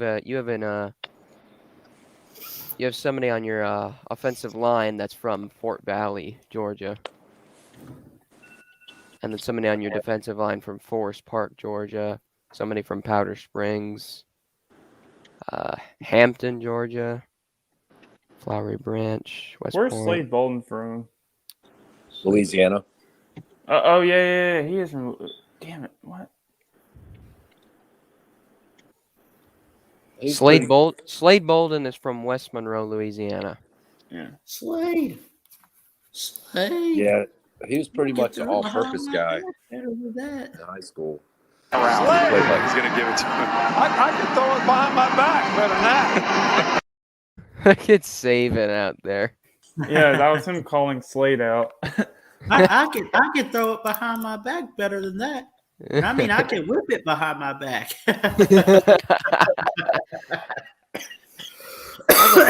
That's a nice jacket. Oh crap! That's a nice jacket Coach Saban has. Oh yeah. Hey, you just got to do one thing when it comes to college football. All that says you about to roll with the time. I knew you were gonna play that. You got to I roll. knew with the you. Tide. I knew you were gonna play that. Well, this time I don't think Georgia is rolling with the Tide.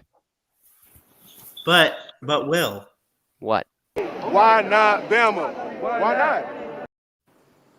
How's Because Will this is Anderson? because this is not their year. Just How's saying. Will No, I've heard it both ways. What the hell did that mean? I've heard it both ways. The right way, and then there's your way. Okay. You're wrong. 24/7, son. Sit down. That's your score prediction for the SEC title game? What? You said 24/7.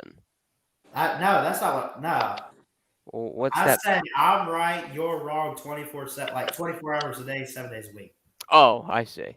Oh, I thought you. So Ballard's right. I'm wrong. No, hell no. It'll be bigger than that in the game. you got on the scale. I thought that's what that was. Yeah, I was like, what the hell? Shut up. I would have thought that would be more than that. No, but I'm on a scale of 1 to 10, Ballard. How nervous are you for the SEC title game? Honestly, an 8. Really? But How about I'm also very confident too. Oh, Because I really? know Georgia's an amazing team, but I know, and it's not about the players. But trust me, in the mind of Saban, he always has a plan for Kirby. Ballard, Trenches says, Ballard, Alabama is not a championship team. Next day, Ballard, we killing Georgia. Lol. That's what you said. You said Alabama's not a championship team, and then the next day you said we killing Georgia. According to Trenches. That ass, son. Come on, son. Come on, Dick. Oh, when's that coming out, or did it come out yet? The third movie came out this week, but it's on Peacock Premium, so I'd have to pay. I'm pissed. Oh, really? Oh, I feel bad. I like that stinger that you played. Come on, son. It was while Trenches was talking, and then you played that, and he was like, "You punk ass, don't you stinger me." Well, actually, here, let me ask you this: to everyone else in the Is he throwing up? StreamYard, who's this? Who? Who's throwing up? Sounds like Ballard's like puking in the background. No, I burped. Sorry. Well, can I ask LW Crimson Raven Jeff Webster if he's still listening? How nervous are you for the SC title game? Well, I give Alabama a puncher's chance, so I guess 70-30 Georgia's going to win. You know. Same. How about you, Jeff Webster? I go about that. Yeah. I'd say about 1-4, 1-3 that Bama wins. Okay. I mean, But am I nervous? No. I would be nervous if Bama, if the shoe was the other way around and Bama was expected to win. That's when I get nervous, because then I'm worried that the other team is going to have one of their games of the year at our expense. Yeah, that's. Yeah, I'm kind of nervous. Right now, there's we don't have anything to lose. We either win the game and go to the playoffs, or we don't. right. Well, Georgia, if we beat Georgia Tech, we don't have anything to lose either. Right. So essentially, it's like it's not really gonna matter. I mean, it will matter, but I don't know what to say. That will be the built-in excuse, the Georgia fans' built-in excuse. Yeah. That, well, we knew even if we lost, we were still going to make the playoffs. Don't give me that candy ass shit. No, but we But we want to beat Bama. We want to beat you guys. You don't want to lose that game. No, It'd be the biggest upset of the year if Kirby Smart actually beats Saban. No, I mean, seriously, is he really like what? He has lost 3 straight, man. No, the biggest upset of the year was losing it. No, the biggest upset of the year was Alabama losing to Texas A&M. No, This no. Are you That's sure? not the biggest upset. That may be for Alabama. I mean, college football season. Well, what's the biggest upset of the year currently? Oh shoot! Is it Illinois? Oh, no, it's not them. I was going to say At Illinois. this point, Penn State over Auburn. I don't know. I mean, both of those teams suck. Well, how about Illinois over Penn State? No. That's an upset right there. That's Yeah, that was an upset. No. The biggest upset was A&M over Bama because, wow. and here's why. Because they were unranked. No, because the team that lost was Alabama. That's And the old cliche is the season doesn't start until Alabama Until loses. Alabama loses. yeah. That's So right. the season officially started. When Bama lost, that changed everything for everybody. Yeah, when October 10th, 2021 was the start of the college football season.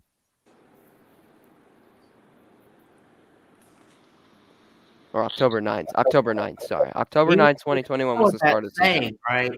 You know what Jeff got through saying just now is, the season doesn't start until Bama loses. That's every season, even years like this year when it's not we don't have championship level of talent or whatever. I mean, Yeah, that's true. Ballard. What? How do you invite Trenches on and then you time him out for 5 minutes? Yeah, I want to understand that too. Huh? Well, what did he do? I don't remember. He just treats his friends like shit. It's ridiculous. Hashtag free trenches. Yeah, hashtag free trenches. I got timed out on Uncle Lou's stream yesterday for no reason. Wow. It wasn't by Lou though. It was not by him. Of course, those mods are a bunch of inbreds. Of course, Some mod went through there and they timed you out. They timed me out. They timed me out. Oh, did yeah, you? timed several people out, and then one of the other mods timed us back in, which I don't know how you do that, but they did. I don't know either. Wait, you guys got timed out in that stream too? Yeah. Somebody went through there and timed out about 5 people all at the same time. So it was the morning show yesterday, right? I don't remember when it was. Well, I know I got timed out. I got timed out on the morning show yesterday for no damn reason at all. And even Lou was like, "Why was Will timed out?" No reason I got timed out. But you weren't watching the morning show yesterday, were you? Jeff Webster. I don't remember if I was or not. I don't base my day around whether or not I get a dose of Lou. Yeah, that's fair. Yeah, that is fair. Besides, I haven't been to a call-in show in a long time. A lot of those mods are a bunch of butt-chugging inbreds. Yeah, I don't know who it was. I know it wasn't Neo because Neo. No, forget about the fans and mods. Like pretty much just his fans.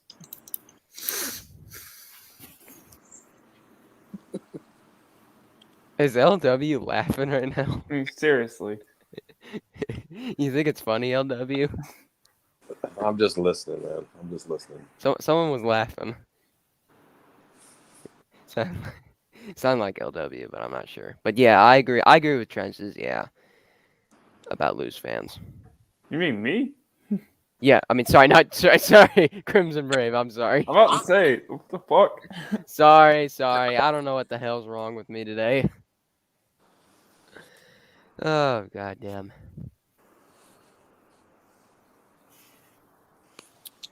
Is who's favored?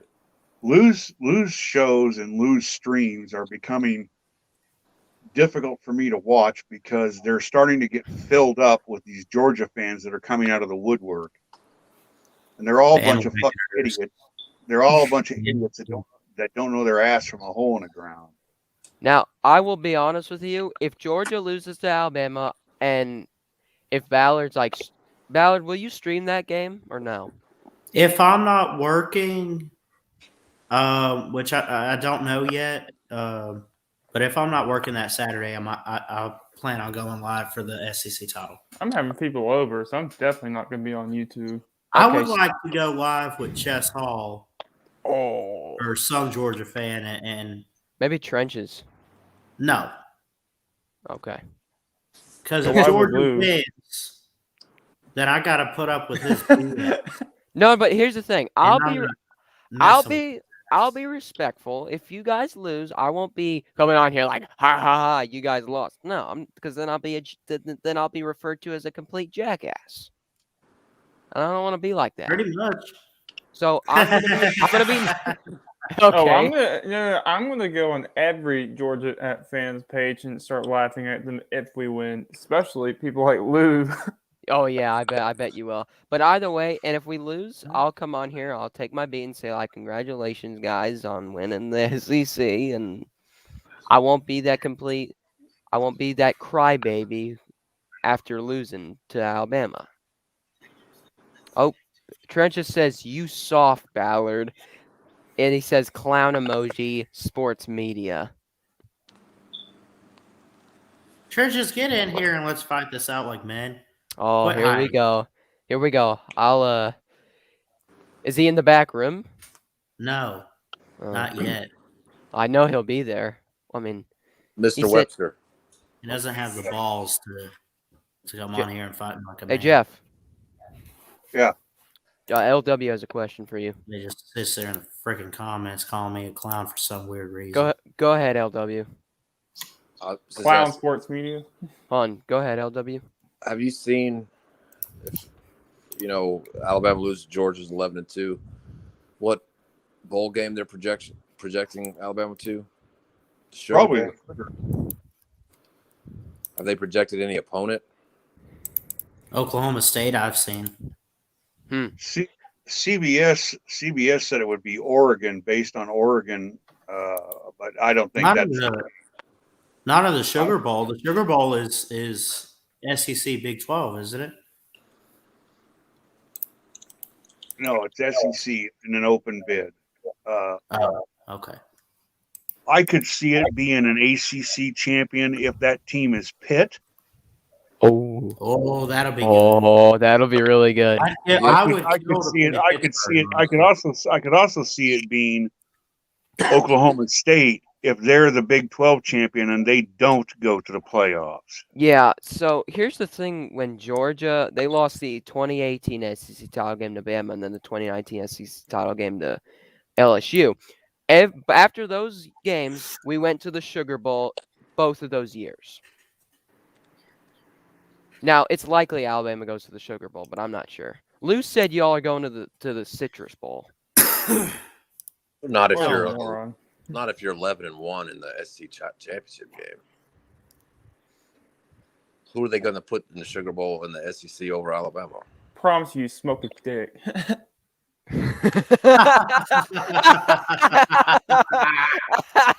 Damn, Crimson. Oh, Crimson. That was good. That was good, man. Wait, what'd you say? Say it again, Crimson. No, I said I promise you, smoke a dick. Who? Ah. I guess I don't get it, but oh, that's funny. That is so bad. Have fun in hell. I'll see you there. Pretty much, to the way I see it, is okay. Roll down Tide. Sorry. Had to get that one for Crimson, but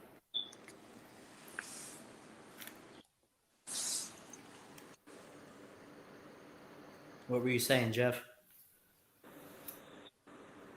well, the way I see it is, the Iron Bowl is for Alabama the Sugar Bowl. If Bama beats Auburn and they go to Atlanta 11-1, then even if they lose, they're going to the Sugar Bowl. If they go to Atlanta 11-2, or 10-2 and then lose, and all of a sudden, they've got 3 losses. Then there goes the Sugar Bowl. But I think a win over Auburn means that no matter what, that the worst case scenario for Alabama would be the Sugar Bowl if they beat Auburn.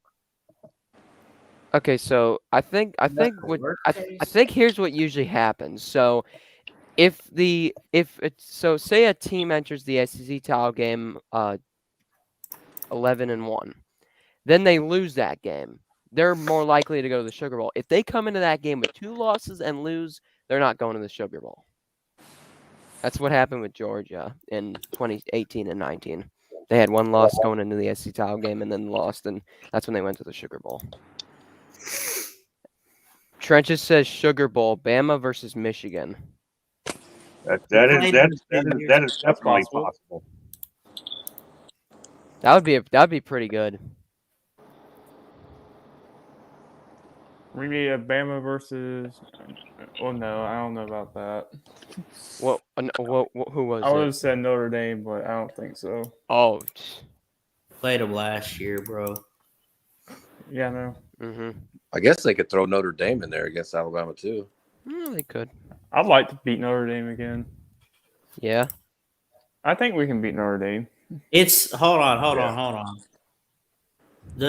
I'm telling you guys, the Sugar Bowl is SEC and Big 12 only. Yeah, that's what I'm saying though.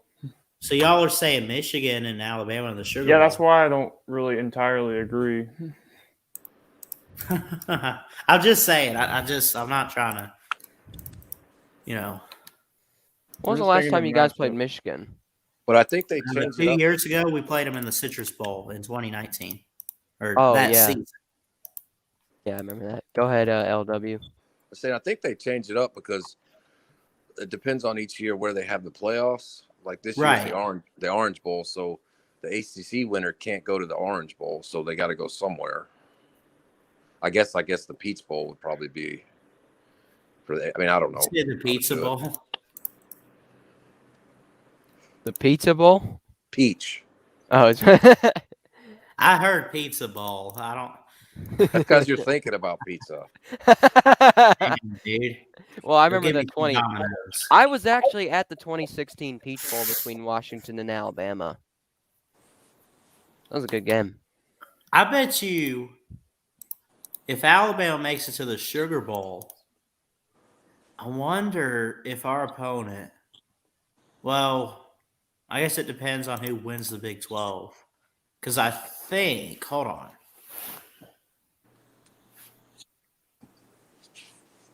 I'd say a team like Baylor, maybe. Hold on, I missed a phone call. Let me take this real quick.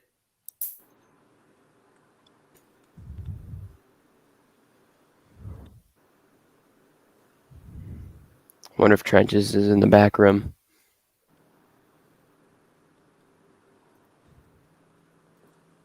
He's probably. Let me just privately call Trenches, make sure he doesn't clown me when I let him in the stream. I still don't understand the joke from earlier. Who did you tell to suck a dick or whatever? No, I just said when they said Uncle Lou said that we're going to the Citrus Bowl, I said that he's smoking dick. Oh. Yeah, I mentioned that. I mean, he said that in. Did he actually say that? He said that in a. So go back. So I know you. I mean, Celine Driver was doing his Wednesday afternoon live stream.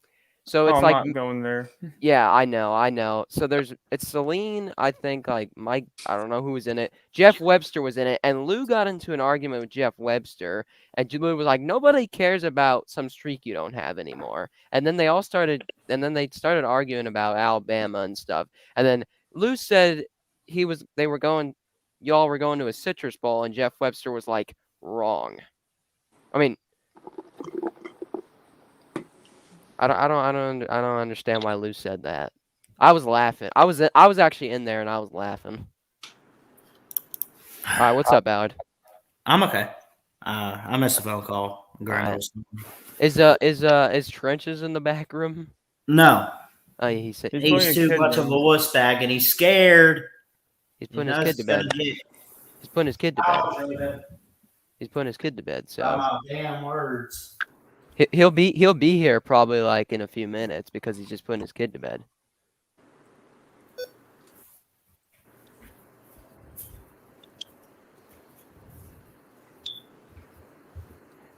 I like that picture of the folded chair, Crimson Brave. Yeah, you get it. Yeah, because that's Bryce Young when he's under pressure. Yeah, that's what Luke and all these dumbass fans say. Well, do you agree with that? He has the highest completion percentage under pressure and the highest QBR under pressure. So I'd say no. And not to mention he throws for 300 yards under pressure too. Well, most of his games he's under pressure. I mean, Yeah, that's what I'm saying. there's a lot of it where he holds it too long, but I mean, Yeah.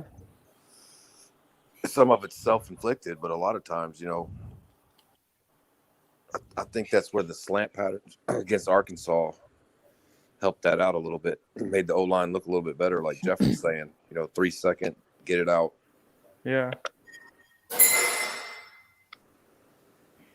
I'll say though, his deep ball accuracy has gotten better. Did Ballard just break like a glass cup or something? That was loud. I think Trenches made him throw it to the ground over something. I don't know if Trenches was talking to me by saying you'll be the second kid I put to sleep tonight. I think he's talking about Ballard. Okay, just making sure he could be talking about me. Yep. Okay. And look, I got it right. Yep, good. Okay, thanks. Trenches. Look at that. Trenches is a great guy. He's a great guy to talk to. Yeah, he's my favorite Georgia fan. Yeah, in fact, it used to be Lou, but now Trenches is my favorite Georgia fan.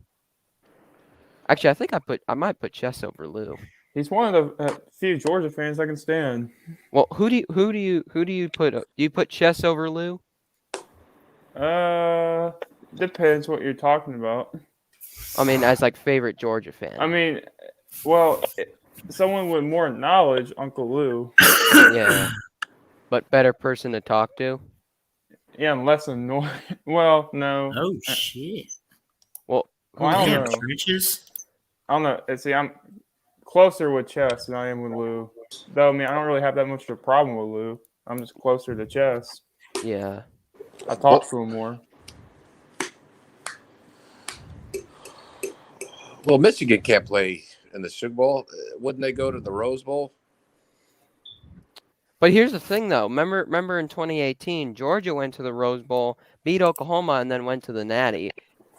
But that was because the Rose Bowl was a playoff game.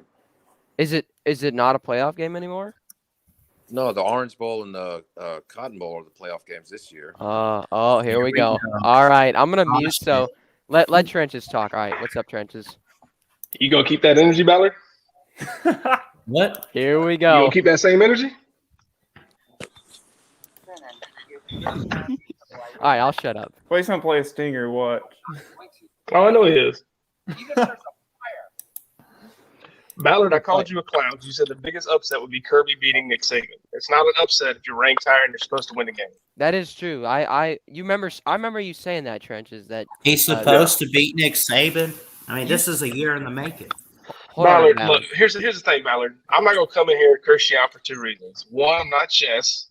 I actually know football. And 2, I have too much respect for Jeff Webster to do that with him on here. He's the main reason I listen to this show because he gives real Alabama advice. Not some guy who likes Georgia but pretends to be a Bama fan. Wait. Are you? Thank you. No problem, sir. Stetson Bennett is a sick. Yeah, I like being in here talking to Jeff Webster as well. I never get a chance to talk to Trenches, you better be careful what you say, son. Or what, dude? I'm not some 400-pound dude you used to do a show with. I'm not some kid. You better be careful. Or what? Do it. Yeah, play a stinger. That's all you got. You gonna roundhouse my ass? You got nothing. I love you, buddy. Terrible It's all trash personal. talking. You know I'm a fan. You know I'm a fan of it. Man, it's gonna be. Hey, I know it's gonna be a good game. Now, let me ask you this, Okay, Ballard. and Let me ask you this. I don't care about the game. Let me ask you this. How come earlier, when they said you're going to stream it with trenches, you're like, no, no way. Maybe chess. Chess will sit there and cuss 15 times on your stream. you're the And one I'm that's actually the been Georgia trash fan who showed talking you. me, and I don't want to Hang on, hear though. Hang on, anything. though. Hang on That's now. all. Besides tonight, let's be honest. You can ask Mr. Webster himself. I'm probably one of the most respectable dog fans you know, and I give Bama props when they have it. I approve. Yeah, I agree. You are I'll one of the stream most the game respectable with you. dogs. If And I if don't I'm want to not stream the game with you. working, That was kind of weird. I was like, really? Yeah, if Ballard, I'm look at not the okay, disrespect. if I'm not working during the game and I can sit down and watch it, Trenches, what do you say? You and I go live for it as a dog and a Tide fan. Well, here's the thing, Ballard. I think you're misconstruing me. I don't want to stream it with you. I just want to bring he literally said that. I don't know. Here's the thing. How about this, Ballard? How about this? Because I'm pretty sure Chess has asked me 15 times to stream it with him. Why don't all three of us stream it? And matter of fact, if Mr. Webster's not doing anything, we get Jeff in there. Well, who's the three that are streaming? It's me, Chess, Ballard. Okay. Stream it with me, Trenches. I asked Jeff first. Now, if Jess is busy, absolutely we'll get Crimson in there. No, I'm saying roll down Tide. No, I'm saying. All right, now wait a minute. I missed all that. You got to start over again, Trenches. What are you talking about? I'm pretty sure Chess has asked me like 15 times he wants to stream the SEC game. Why don't we do it where it's two dogs and two Tide? Oh, all four of us will stream it together. I just gotta wait a couple more days. Somebody would host it, and there would be you and Trenches and me and somebody else in there for Bama. So pretty much it'll be on Chess's channel because I'm not trying to be a dick when I say this, Ballard, but he's got the most subs out of all of us. True. And he brags about it'll be us three on his channel watching the game with him. Hey, Trenches, could it be something like if it's Chess, you, and me, and then Ballard, and then the two other Bama fans? Well, no, I was going to do it to where it's 2 and 2. I mean, no offense to okay. you. I was just trying to do it Plus, where I it's was even. just joking. I was just joking with But Trenches since he said he don't want to stream with Ballard. Yeah, I know. Pick 6. Yeah, pick 6. I don't think that's happening. We're not. No. I just did one. I was playing Madden. Oh, okay.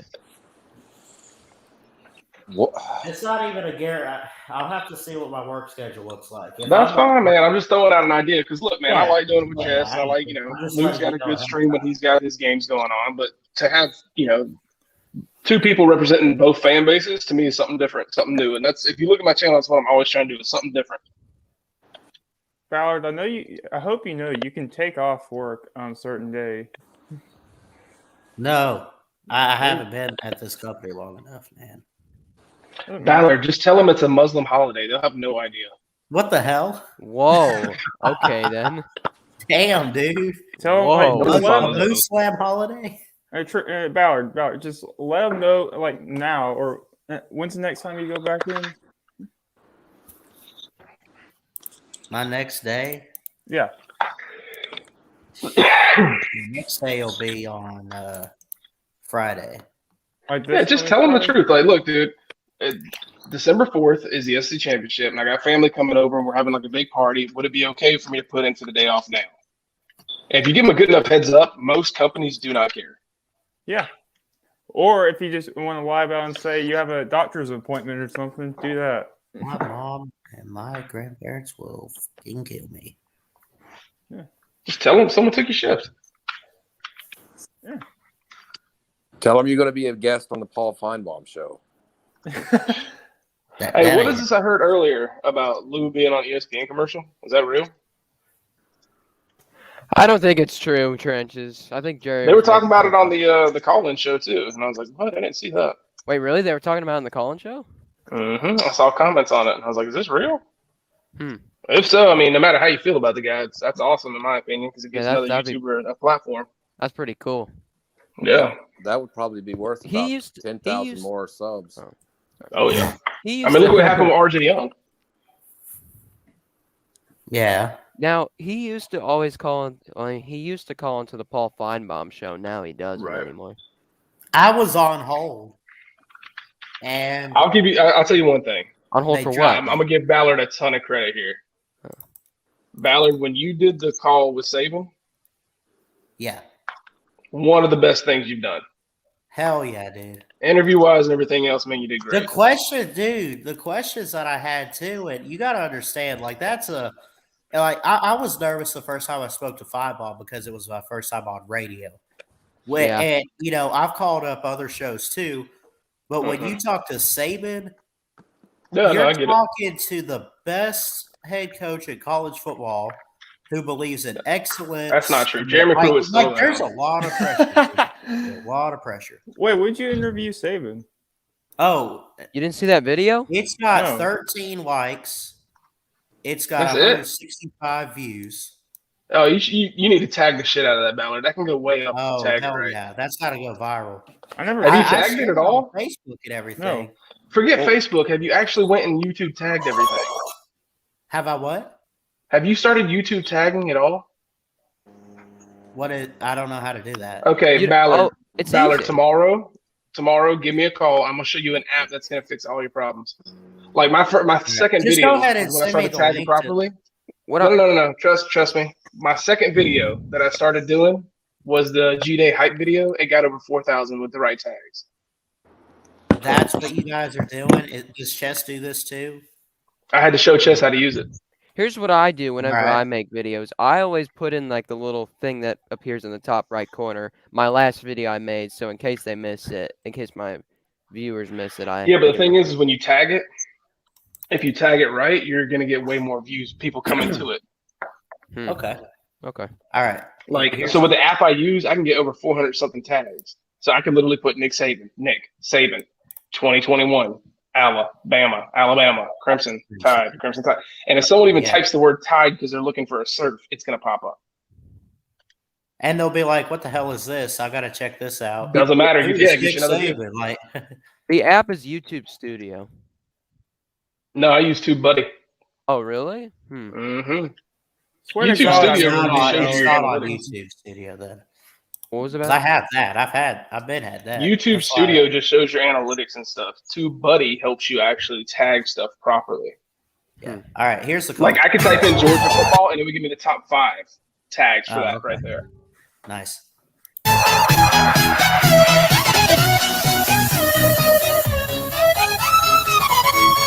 Coleman, Alabama. Hello, Christian. Good evening. Mr. Eli Gold and Coach Saban, how you guys doing? Roll Tide. Roll Tide. Roll How you Tide. doing? Oh, damn, I actually got through. I'll tell you what, I've been a Bama fan for as long as I can remember, honestly, and just growing up watching you coach all the games, Saban, and everything like that. But I I've got quite a few questions, but I know you don't have all the time in the world. But I'll ask you, my first question is, you've had many coordinators over the years that you've hired. I'm curious what you look at when it comes to like hiring offensive and defensive coordinators, such as guys that you've had, like you got Bill O'Brien, who's replacing Sarkisian this year, and currently Pete Golding. You've had guys like Pruitt and Kirby Smart. What do you look for in that? And then as far as the A&M game, how do you handle the tough environments such as what we're going to face this Saturday at Powell Field? Even Eli Gold's looking at Coach like, holy cow, this kid's got questions. Okay, well, to answer your first question, I think whether it's a coordinator or anybody on our staff, there's some basic fundamental things that I always look for. Is first of all, what kind of character does a person have?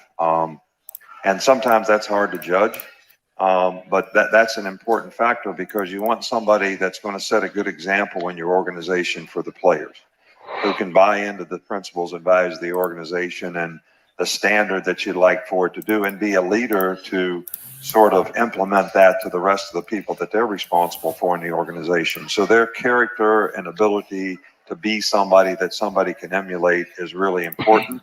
The second part of it is their ability to communicate. I think, leadership is a lot about knowledge and ability to communicate.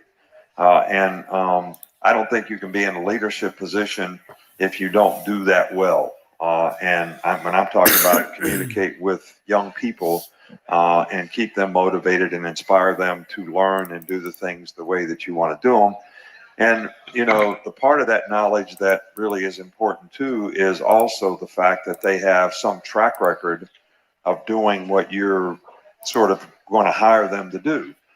Because that's probably the best indicator of whether they're going to do that well or not. So I would say fundamentally, those are probably the things that I look for. I think the other thing that comes into the communication realm is how are they going to fit on your staff? How are they going to fit with the rest of your people? Sometimes there's really good coaches, they're really good people, but their personality does not fit very well with the rest of the people in the organization. And that can cause a lot of internal strife and a lot of internal problems because we work a lot of hours together, so people have to be able to get along. And, look, to answer your second question, every game you play on the road in the SEC is a difficult circumstance. I mean, there's 100,000 people at every game. I don't care if you're playing at LSU, Tennessee, Kyle Field, whatever. And the players have to have tremendous character to be able to stay focused on what they have to do to be successful in difficult circumstances. And I think, all great competitors can overcome adversity. And that's what makes you a great competitor.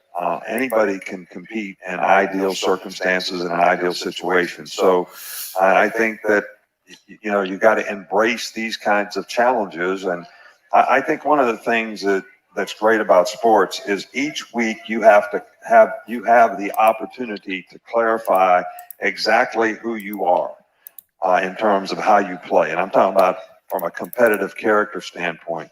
How do you get affected by the other team's crowd? What other teams say to you? What other players say to you? And can you stay focused on what you have to do? So, it's a challenge, but you have an opportunity to clarify exactly who you are in terms of how you handle those kind of situations with maturity and ability to stay focused so you continue to do your job well. We're going to come right back. Great answer from Coach. Let me ask you this, Ballard. Do they do that every week? When there's a game during the football season, yes. Can you call before the SEC championship game for me? You know what I do need to figure out? Because Thursday's Thanksgiving. I'd love to talk about the Iron Bowl, but yes, tell you what, if hell yeah, man, I'll call before the. I really appreciate if you guys would, because you called right before y'all played Texas A&M, so I'd like that luck to continue, please. Oh, shut up! Yeah, don't call that. Come on, son. Come on, son. You should use that stinger. No, those are really good questions there, Ballard, especially the assistant coach. Yeah, that's really impressive, especially talking to Nick Saban. Absolutely, Ballard, do not do what Trent just said. Actually, in fact, I don't know if I'd even have the guts to talk to Kirby Smart. I would. Just don't ask. Trenches. Just don't. What's up? I'm sorry I'm tough on you, buddy. You don't need to hear things like that. You just a boy. That's actually a good stinger. I'll give you that, Ballard. That was a good one. You just a boy. Just a boy. I reckon we had mashed potatoes and gravy on Thursday for Thanksgiving. Is that from some sort of movie? Sling blade. Sling blade, man. Some folks call it sling blade. I call it Kaiser blade. Oh yeah, I remember that. I remember hearing. So I heard that from a Celine Driver stream. Well, no fucking shit. Now that's my stinger. You just stole it, but that's fine. Oh, did you use that one? Oh, come on, bro. We've had it on our shit for I found it on 2 months TikTok. now. You can keep it. I don't care. I barely use it anymore. I like this. He's got another one I have. Wait. Alabama just lost to Georgia, and Kirby Smart has finally beat Nick Saban? Wait a minute. Now I don't know what is real anymore. Is that going to be your reaction to the SEC championship if you lose to Georgia? If the upset happens, yeah. Once again, Mallard, you got to redefine what an upset is. This is losing to Jimbo when you're ranked beating a team number one that is they're an not upset. supposed to. Yeah, this is not It really is an an upset. upset. Come on, Saban. No, it's no. It's. Come on. I get it. It's Kirby being Saban, but it's not like. I mean, it's a shock. he ain't done it yet, and we just Missouri losing to Florida. Upset. You know what's a shocker? Missouri losing to Florida. When number 1 Ole Miss lost to Wisconsin. I mean, not Ole Miss. Ohio State lost to Wisconsin in 2010. I think the team this year for upsets is Purdue. Oh yeah, like Michigan State or Yeah, whoever. Purdue. Yeah, man, the spoiler makers, they're killing it. All right, And fine. I'll Illinois, admit, okay. Illinois, Penn State. Now, would you guys say anytime an underdog wins, is that always considered an upset? It depends what's the underdog. If it's a -1, then no, that's just a pick 'em. Okay, where do you set the line? Like, okay, is it Double anything 10 plus and the underdog wins, it's an upset? In my opinion. Otherwise, it's just here's the outcome. I might set 13.5. How much do you think Georgia's going to be favored by? 13.5. If they're favored by That was double smooth, Will. digits That was over smooth. Bama, I will You like that? it. I like that. That was Hell smooth. yeah. 13.5. Yeah. You big dummy, see what you did? I'd say 13.5. realistically, I'd say Georgia might be. It depends on what goes on this week, but let's say y'all struggle with Arkansas. I'd say Georgia being an 8-point favorite. Reasonable. Oh, okay. They're going to be conservative on a championship game, Will. Okay, I see. You got to look at how Vegas plays it, not how the teams play it. Yeah, Vegas. Yeah. Wait, what's this? This is SG1 Sports, or maybe it's one of the the Voice of College Football channels, but they're simulating the game. It's either Ohio State or Michigan. It's going to be a repeat. Well, of Michigan's 2018. winning this one. In all reality, Michigan's going to win on Saturday. No, they're not. I mean, they are. Ballard, I hope in you're right, Ohio but I'd State. bet against you if you want to. Oh. Well, at least they have a defense. Dude, I'm rooting for Michigan, but I would put I don't money on care Ohio how State. good Michigan's defense is. You're not stopping Ohio State. Mm-hmm. Oregon did it. Yeah, but here's the difference of Ballard. All right, so like Georgia, best defense in the nation, right? In Columbus, by the way. Hang on though, Georgia's got the Who best defense in the cares? nation. All right. I still don't think Georgia can hold Ohio State under 20. Dang. That's how good that offense is. Now, do I think we can beat Ohio State? Yeah, but we're gonna have to score more than 20. And plus, Ohio State's a way different team now than they were at the beginning of the year. Oh yeah, for sure. That is true. Anyone that CJ bases it Stroud's off pretty that. decent. Mhm. Oh, dude, that dude's in front. That dude's not. He's a baller. Him But- and Bryce Young are my two Heisman favorites. How is What? How is Oklahoma? You ain't giving no love to him and- Stetson? That's in for the Maxwell Award. Maxwell. No, I'd say if I was playing anybody in Player Georgia, of it'd still be the Davis. year. Well, Trenches, if you were Kirby Smart, who would you play for the SEC title game? You play the guy who's been playing. You can't throw in a guy fresh off, like his first start into an SEC championship game. That's not how it works. That's why if I've been saying it, if you don't see Pickens this week against Georgia Tech, you'll never see him again because you're not going to throw him in his first game against Bama Same or thing against a with- playoff team. Same thing with Blaylock. Blaylock played last week. Well, but if he doesn't play against Georgia Tech, I don't know if we'll see him in the SEC title game. Yeah, no. But yeah, no. You don't put in JT Daniels his first start back since an injury Well, that's against. yeah. But if we were to like have a not really good first half against Bama and we were to be down by quite a Yeah, bit, we don't have a choice. We're gonna have to two Jalen in this situation. We yeah, don't we'd a have choice to. at that point. Yeah, we'd have to pull what Alabama did against us. Right. Oh no! If that happens, Oh no, we'll You do can that. all go We'll that's the you can perfect all way to go get. hell with that. That would be. I'm the telling you, man, perfect way to everybody's get that. sleeping on the main secret for Georgia, Oh, and it's not shit, you JT don't- Daniels. Well, we'll Biggest see how- secret Georgia has in their pocket. Guy that is good. It ain't The Brock. biggest secret Georgia has in their pocket. Nope, is Jackson Muschamp. Oh my god! You said no, Trenches. You said he's really good at giving people water. Exactly, man. What better player do you have than a fully hydrated Refresh player? and replenish. Yeah, there you go. Hopefully, It's okay. Bryce Young goes down. We have our backup to our secret player. It's called Paul Tyson. Paul no, Tyson. it's not him. No. It's Brad. All I've heard from It's Bama Jay fans is that Barker's Paul son. Tyson can't throw. Are you hold on? Are you serious about Braxton Barker? Yep, that's their secret weapon, just like Georgia's Are you secret. serious? It's the Jackson Muschamp. Yeah, I'm right there with you. I get you, Crimson. I mean, Braxton Barker. It's not that Paul Tyson can't throw. It's that with this offensive line, he's not mobile at all. Yeah. You don't have the time. And that might be, a little bit of the issue with Georgia right now and JT. I mean, the O-line's good, but it's not what we thought it was going to be at the beginning of the year. They don't have a mobile quarterback. JT. Who doesn't have a mobile quarterback? Georgia. Oh, Stetson's not mobile. Yeah, you're right, Ballard. I don't know why I called you clown sports media. Oh. I mean, he's the best. He's literally the best. Now, if Ballard, shut up, please. Thank Bryce you. Young versus Stetson Bennett, two mobile quarterbacks. No. That can't throw. Ballard, just shut up. Shut up. No, I will say Bryce has a better arm. That's for sure. That is, yeah. Mm-hmm.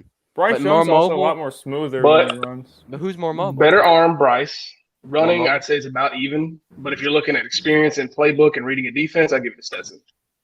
I'd agree, yeah. Mm-hmm. Well, it depends what you mean by runner. Bryce Young's definitely a lot more elusive. Like, that dude makes you miss, like, shit. Well, here's the thing. No, he's elusive, but people sleep on Stetson's wheels.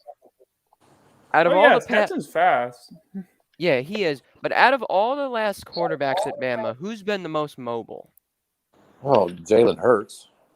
Oh, Jalen for sure. He was the I think best. Bryce Young's the fastest. I say Jalen overall. Mm-hmm. But Tua had a great arm. It's been decline on not on offense but quarterback play. But Tua had a great arm.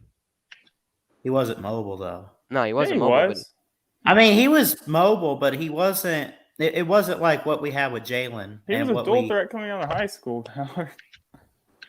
He wasn't I after don't know he what you're talking about, started. man. At the time, we had Jake Fromm, so everybody looked mobile to us.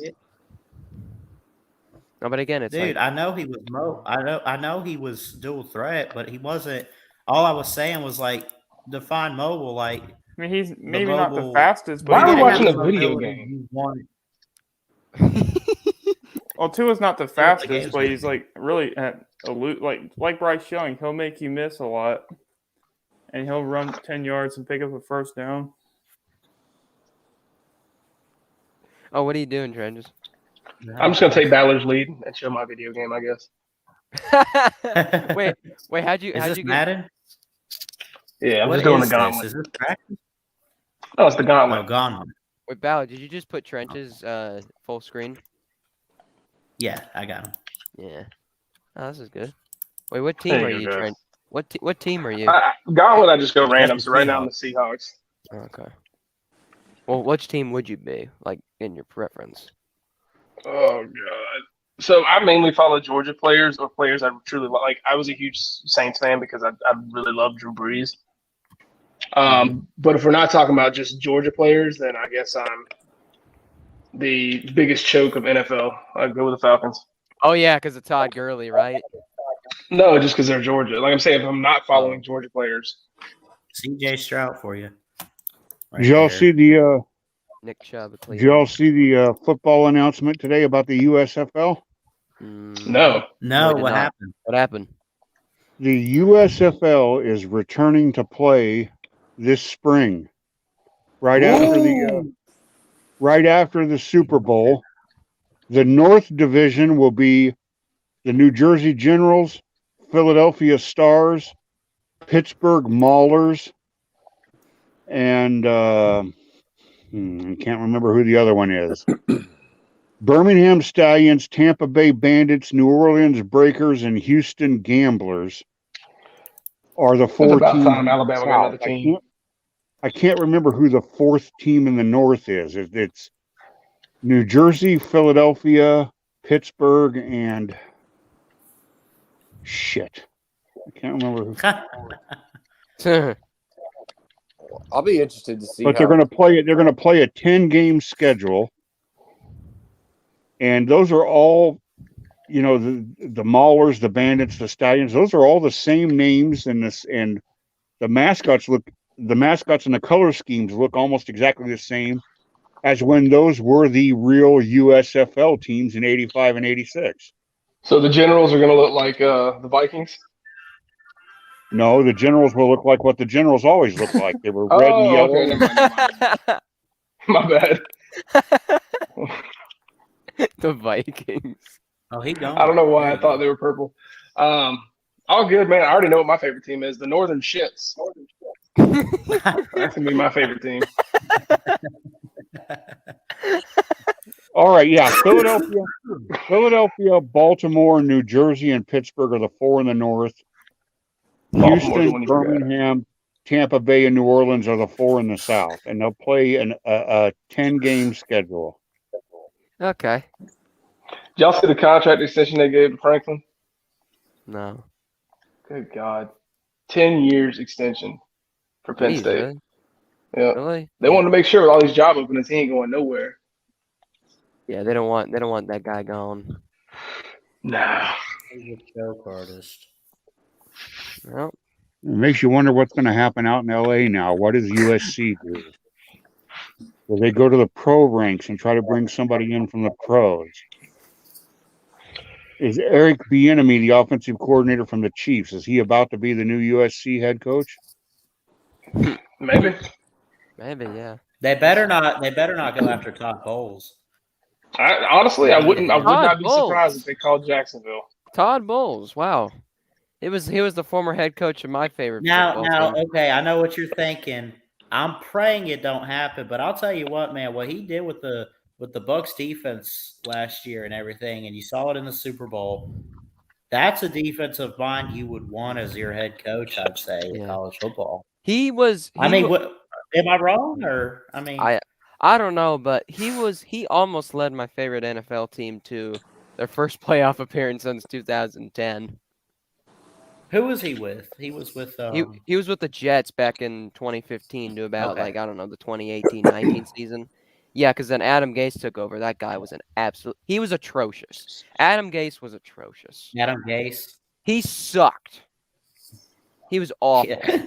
He was the worst coach I've And he ever sucked. seen. Now, okay, he sucked. Harder or not than Megan Mullins? See, that's where you got me. That's where you got me, Ballard. That's where you got me, Ballard. The man keeping a straight face here.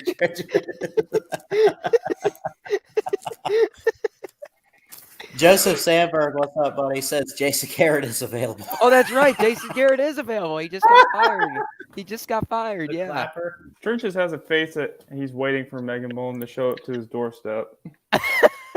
She might as well. I mean, shit, her husband ain't got no job. She wants you to open the doors, Trenches. Open them That's up. That's a lot of syphilis. That was hilarious, but no. Almost picked off. But again, you got me on that one, Ballard. I don't know. That was good. Adam Gase was terrible. Todd Bowles almost led us to the playoffs in his first year as head coach. He was with the Jets. I'm going to hell for that one. But again, I don't know. I don't know who would replace who was it? The head coach at USC? Urban. Clay Helton was the guy. I think USC dropped the ball 2 years ago. They had a chance. They wouldn't let go of Helton. They had a chance 2 years ago when Urban was sitting in the studio to go and get him, and I think Urban Meyer would have taken the USC job. Yeah, but that's Urban's excuse to leave another team. Right. But now let me ask y'all this. Sorry to interrupt, but I'm curious.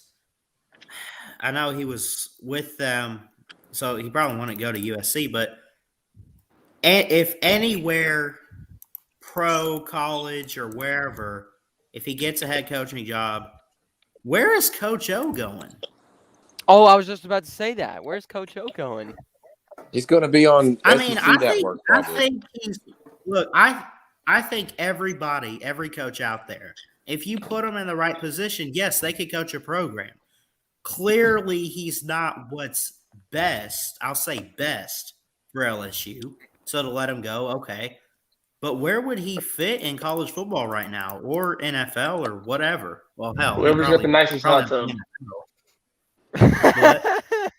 The what? Yeah, he's The gonna be. nicest hot tub. He's got 17 million to invest in hot tubs. I don't think he's really worried about true. coaching.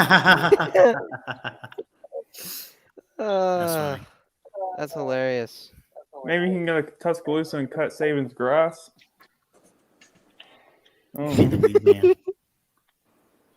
What kind of coordinator was he before he became head He coach? can be our water boy. He's a defensive line coach. Wow. Ain't nobody need him. Yeah. Who? Yeah, Orgeron. at Orgeron Ogeron. to replace Bill O'Brien. One of the key candidates I heard for LSU was Billy Napier. You remember I've when heard Bill a lot O'Brien? about him. Remember when Bill O'Brien? He was head coach of the Texans from 2014 until last year. Get out of here. What? It's true. He was. He was the head coach of Houston. Get out of here. Cut it out. He was. Oh, Bill O'Brien was. There's three of them. Oh, who is it? So LSU is down to three potential candidates. This, believe it or not, from Fox News, which why the hell they put stuff like this out, I don't know. But this says the three candidates they have are, let's see, Billy Napier, Matt Campbell, Jeff, and Dave Aranda. This is LSU? None of those are happening. I'm going to laugh so hard if they LSU. get Dave Aranda. My bad. Wow, they're not even talking to Lanning? That's crazy. Right? What's this? Well, how long has he been a defensive coordinator? What, 3 years now? Yeah, I don't know if that's enough to get a head coaching gig at LSU. I mean, you look the way the defense is playing in Georgia, which I know a lot of it's curvy. Still. I guarantee you Lanning's gone after this year. I just don't know where. He was getting interviewed for Texas last year. I think they're going to end up with Napier. People forget that, though. Before Stark had that job, it was offered to Dan Lanning. He turned it down. I'll take him. For DC. I bet. Yeah, I'll DC. take him. We'll give him to you, but you got to have him as a head coach. Deal? Huh? What's the deal? I said, we'll give him to you, but you got to hire him as a head coach. Is that a deal? No. I'm tired of Pete Golding. Fuck him. I'm tired of homeless people coaching our defense. Are you more tired of Pete Golding or Bill O'Brien? It's a tight race. We need to just cut out everybody outside of Nick Saban. We need to just start over with our staff. Everyone except Nick Saban. Well, that's what makes Nick Saban so good is how many coordinators and defensive. No, the coaching clinic, the rehab, just in and out every year. Yeah, position coaches leaving. That's what makes me so good. The in and out and in and out. Yeah, Ballard told us. It's the most. He really wanted them breadsticks. Go ahead, Jeff. I'm sorry.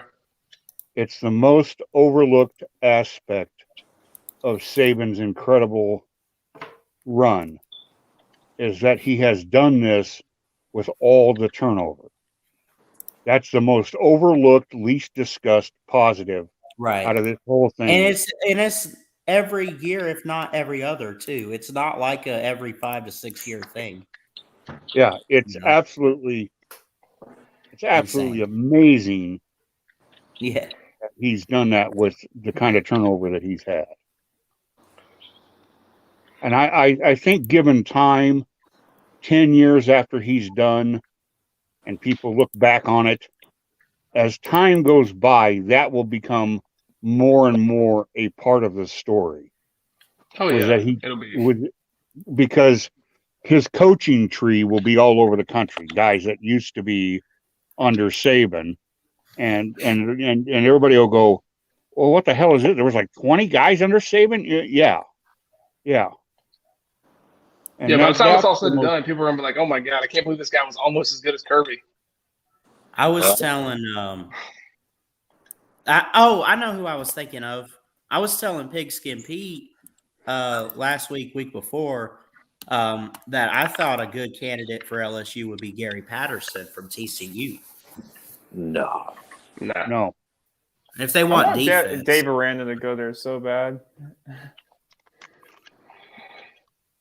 After getting fired by Coach O because he didn't like the 4-3 defense, and now Dave Aranda takes his job away.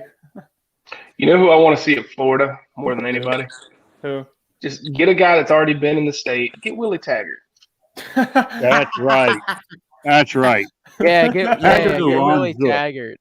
Bring back Ron Zook. And then you upgrade Todd Grantham and put him at Florida State, and then really screw up the state of Florida. No, I think y'all should hire him since y'all don't want y'all DC so bad. Y'all should get Grantham next. No, shut up, Trenches. No. I do want a Pete Golding gone, though. I swear to Christ. I get it. Alabama hires Todd Grantham as a analyst. Ugh. I will abandon the Tide until that man is fired. If he's hired, I would take Jeremy Pruitt back in place of Golding. Yeah. Yeah, have you seen a picture of Golding? The dude looks like he woke up on a sideline. Some homeless person that woke up on the sideline learning how to coach a defense. I mean, just look at a picture of him. Oh, Maddie Sims is in the chat. Maddie.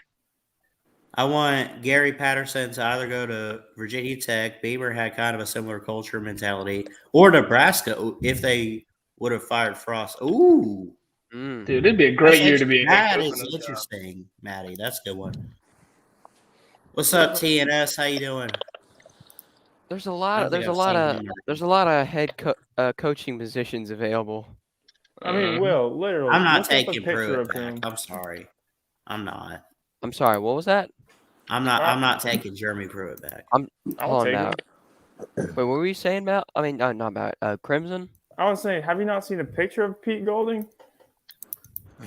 Yeah, I bet he's a complete dumbass. No, the dude looks homeless. If you look at him, hairy. What is it that?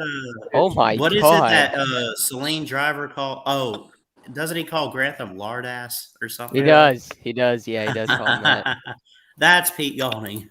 Well, at least he didn't have to make a Fire Mullen shirt. He did. He's got one that says Fire Mullen, but he can't wear it anymore because they did it. Oh, really? So he got it, and then they just fired him, and now. Yeah. Well, the Fire Grantham shirt was good. I'm gonna make a fire at Bill O'Brien and Pete Golding shirt. Yeah, that's probably a good idea. How about have both gone? How about All right, let me ask y'all this: how about out of Doug all the Marrone? new hires from this year, who have y'all been most impressed with? You're talking about first year coaches this season? Yep. Oh damn. I think Beamer's done a good job at South Carolina, but I really like the job Heupel's done. Yeah. Same. Josh Heupel. Considering what he had to deal with. Yep. I'll say that at the very least for me, I am impressed that I think Auburn is better than I thought they would be. So I mean, I kind of give some props to Brian Harsin, but also I would say Shane Beamer's done some things this year with South Carolina. I'm with Jeff, man. I go Heupel all day. They lost their whole team from transfers. Yeah. How about Steve Sarkisian? No. Yeah, I know he has not had a good year at all. I mean, They lost 5 games in a row? 6 straight. Dude, it's his first year, and this man has already been talked about on getting the hot seat. Yeah, I don't think this guy is gonna last long at Texas. No. Especially with him joining. I'll tell you SEC, what, if you watch a team, and I know we don't talk about teams like this that much, but Blake Anderson at Utah State this year, have you seen the improvement from their offense? No, I don't watch those games. I mean, it's I'm really being good. honest. I really don't. They went from like the 200 range last year in points to the 400 range. I mean, they've made a major jump. And this is a team. I mean, they lost Jordan Love, who like he's with the Packers. I don't know why they would draft him, and I don't really think he's all that right now. He's not that good, but I mean he's good, but over Aaron Rodgers, God, come on, son. But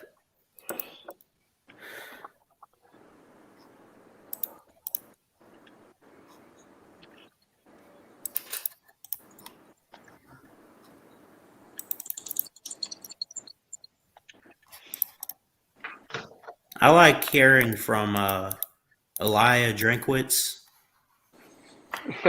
May the force be with you. That was pretty funny. That was great. I think he's the right guy, at least for Missouri, though. I do think that. Man, it's kind of like Vandy. Like, is there a right guy?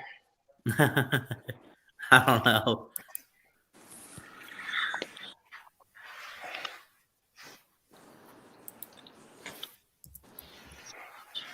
I've been to Missouri. I don't like their campus. I don't like their facilities. I hate the tour. I don't particularly care for the people there, but the University of Missouri as a school, probably they and Syracuse are the two best journalism schools in the country. Syracuse, yeah. Syracuse, Missouri, and Columbia are the three best journalism schools in the country. Yeah, Syracuse is a great school. I saw it. It's very nice. Very nice.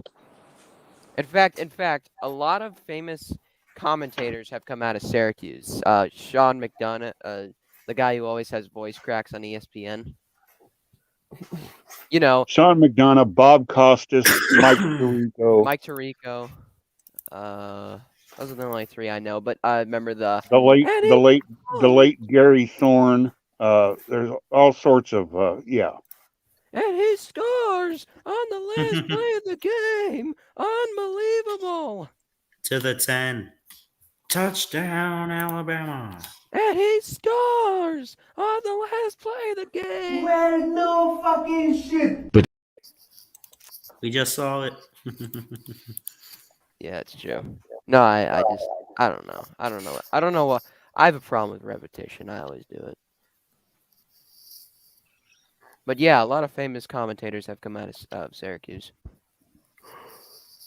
They're known for their journalism. They are. Sean McDonough has a famous dad. A lot of people don't know who his dad is. Probably, I don't know how old LW is. LW will remember the name. LW's like in his 40s. Say it. LW, if I said Wide World of Sports host, who would you know? Would you know who I'm talking about? How far back is this, Jeff? Like, what is this? Like the 80s or something? All through the 60s, all through the 70s, all through the 80s. The host of the Olympics, the host of Wide World of Sports was Jim McKay. Oh, the great Jim McKay. You should Google him sometime if you want to see what a real top flight, top of the line announcer was like. It's Jim McKay, and Sean McDonough is his son.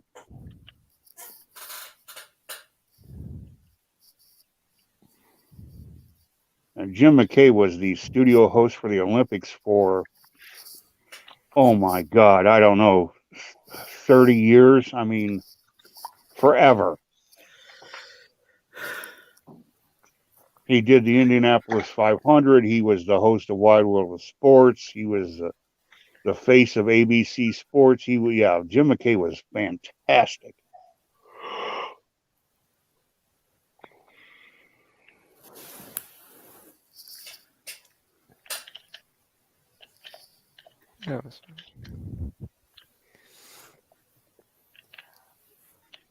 I got a tour of Alabama. I bet it's a very nice campus.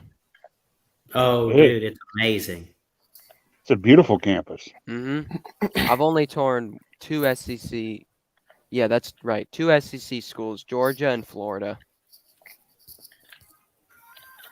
I mean, most colleges have attractive campuses. I mean, Yeah. part of the deal. It's part of the appeal. But Alabama, I want to go visit. I was impressed by Georgia's campus when I was there.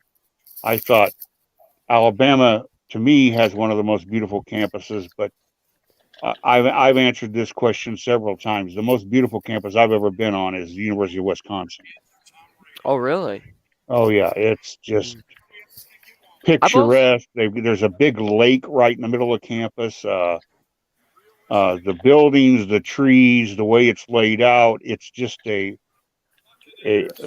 Wisconsin at Madison, their main campus, not Wisconsin Green Bay or Wisconsin Whitewater, but I mean the University of Wisconsin. Mm-hmm. That's the most beautiful campus I've ever been on. Have you ever seen It's Miami? not even close. Not even close. Have you ever seen Miami of Ohio? No. It's pretty cool. I saw it like February 2019. Very Hear nice. me out when I say this. What? I'd like to go to Auburn, Alabama. Oh. And take a giant crap in the middle of the freaking stadium they call and just leave it there. Take a crap on the Auburn logo. Yeah, that's it. When are you taking us to the back room? I guess I could end it now. We can just kind of hang out. Y'all hit the thumbs up, subscribe. Happy Thanksgiving to everybody, too. We love y'all. Roll Tide. Ballard's taking us to the back room.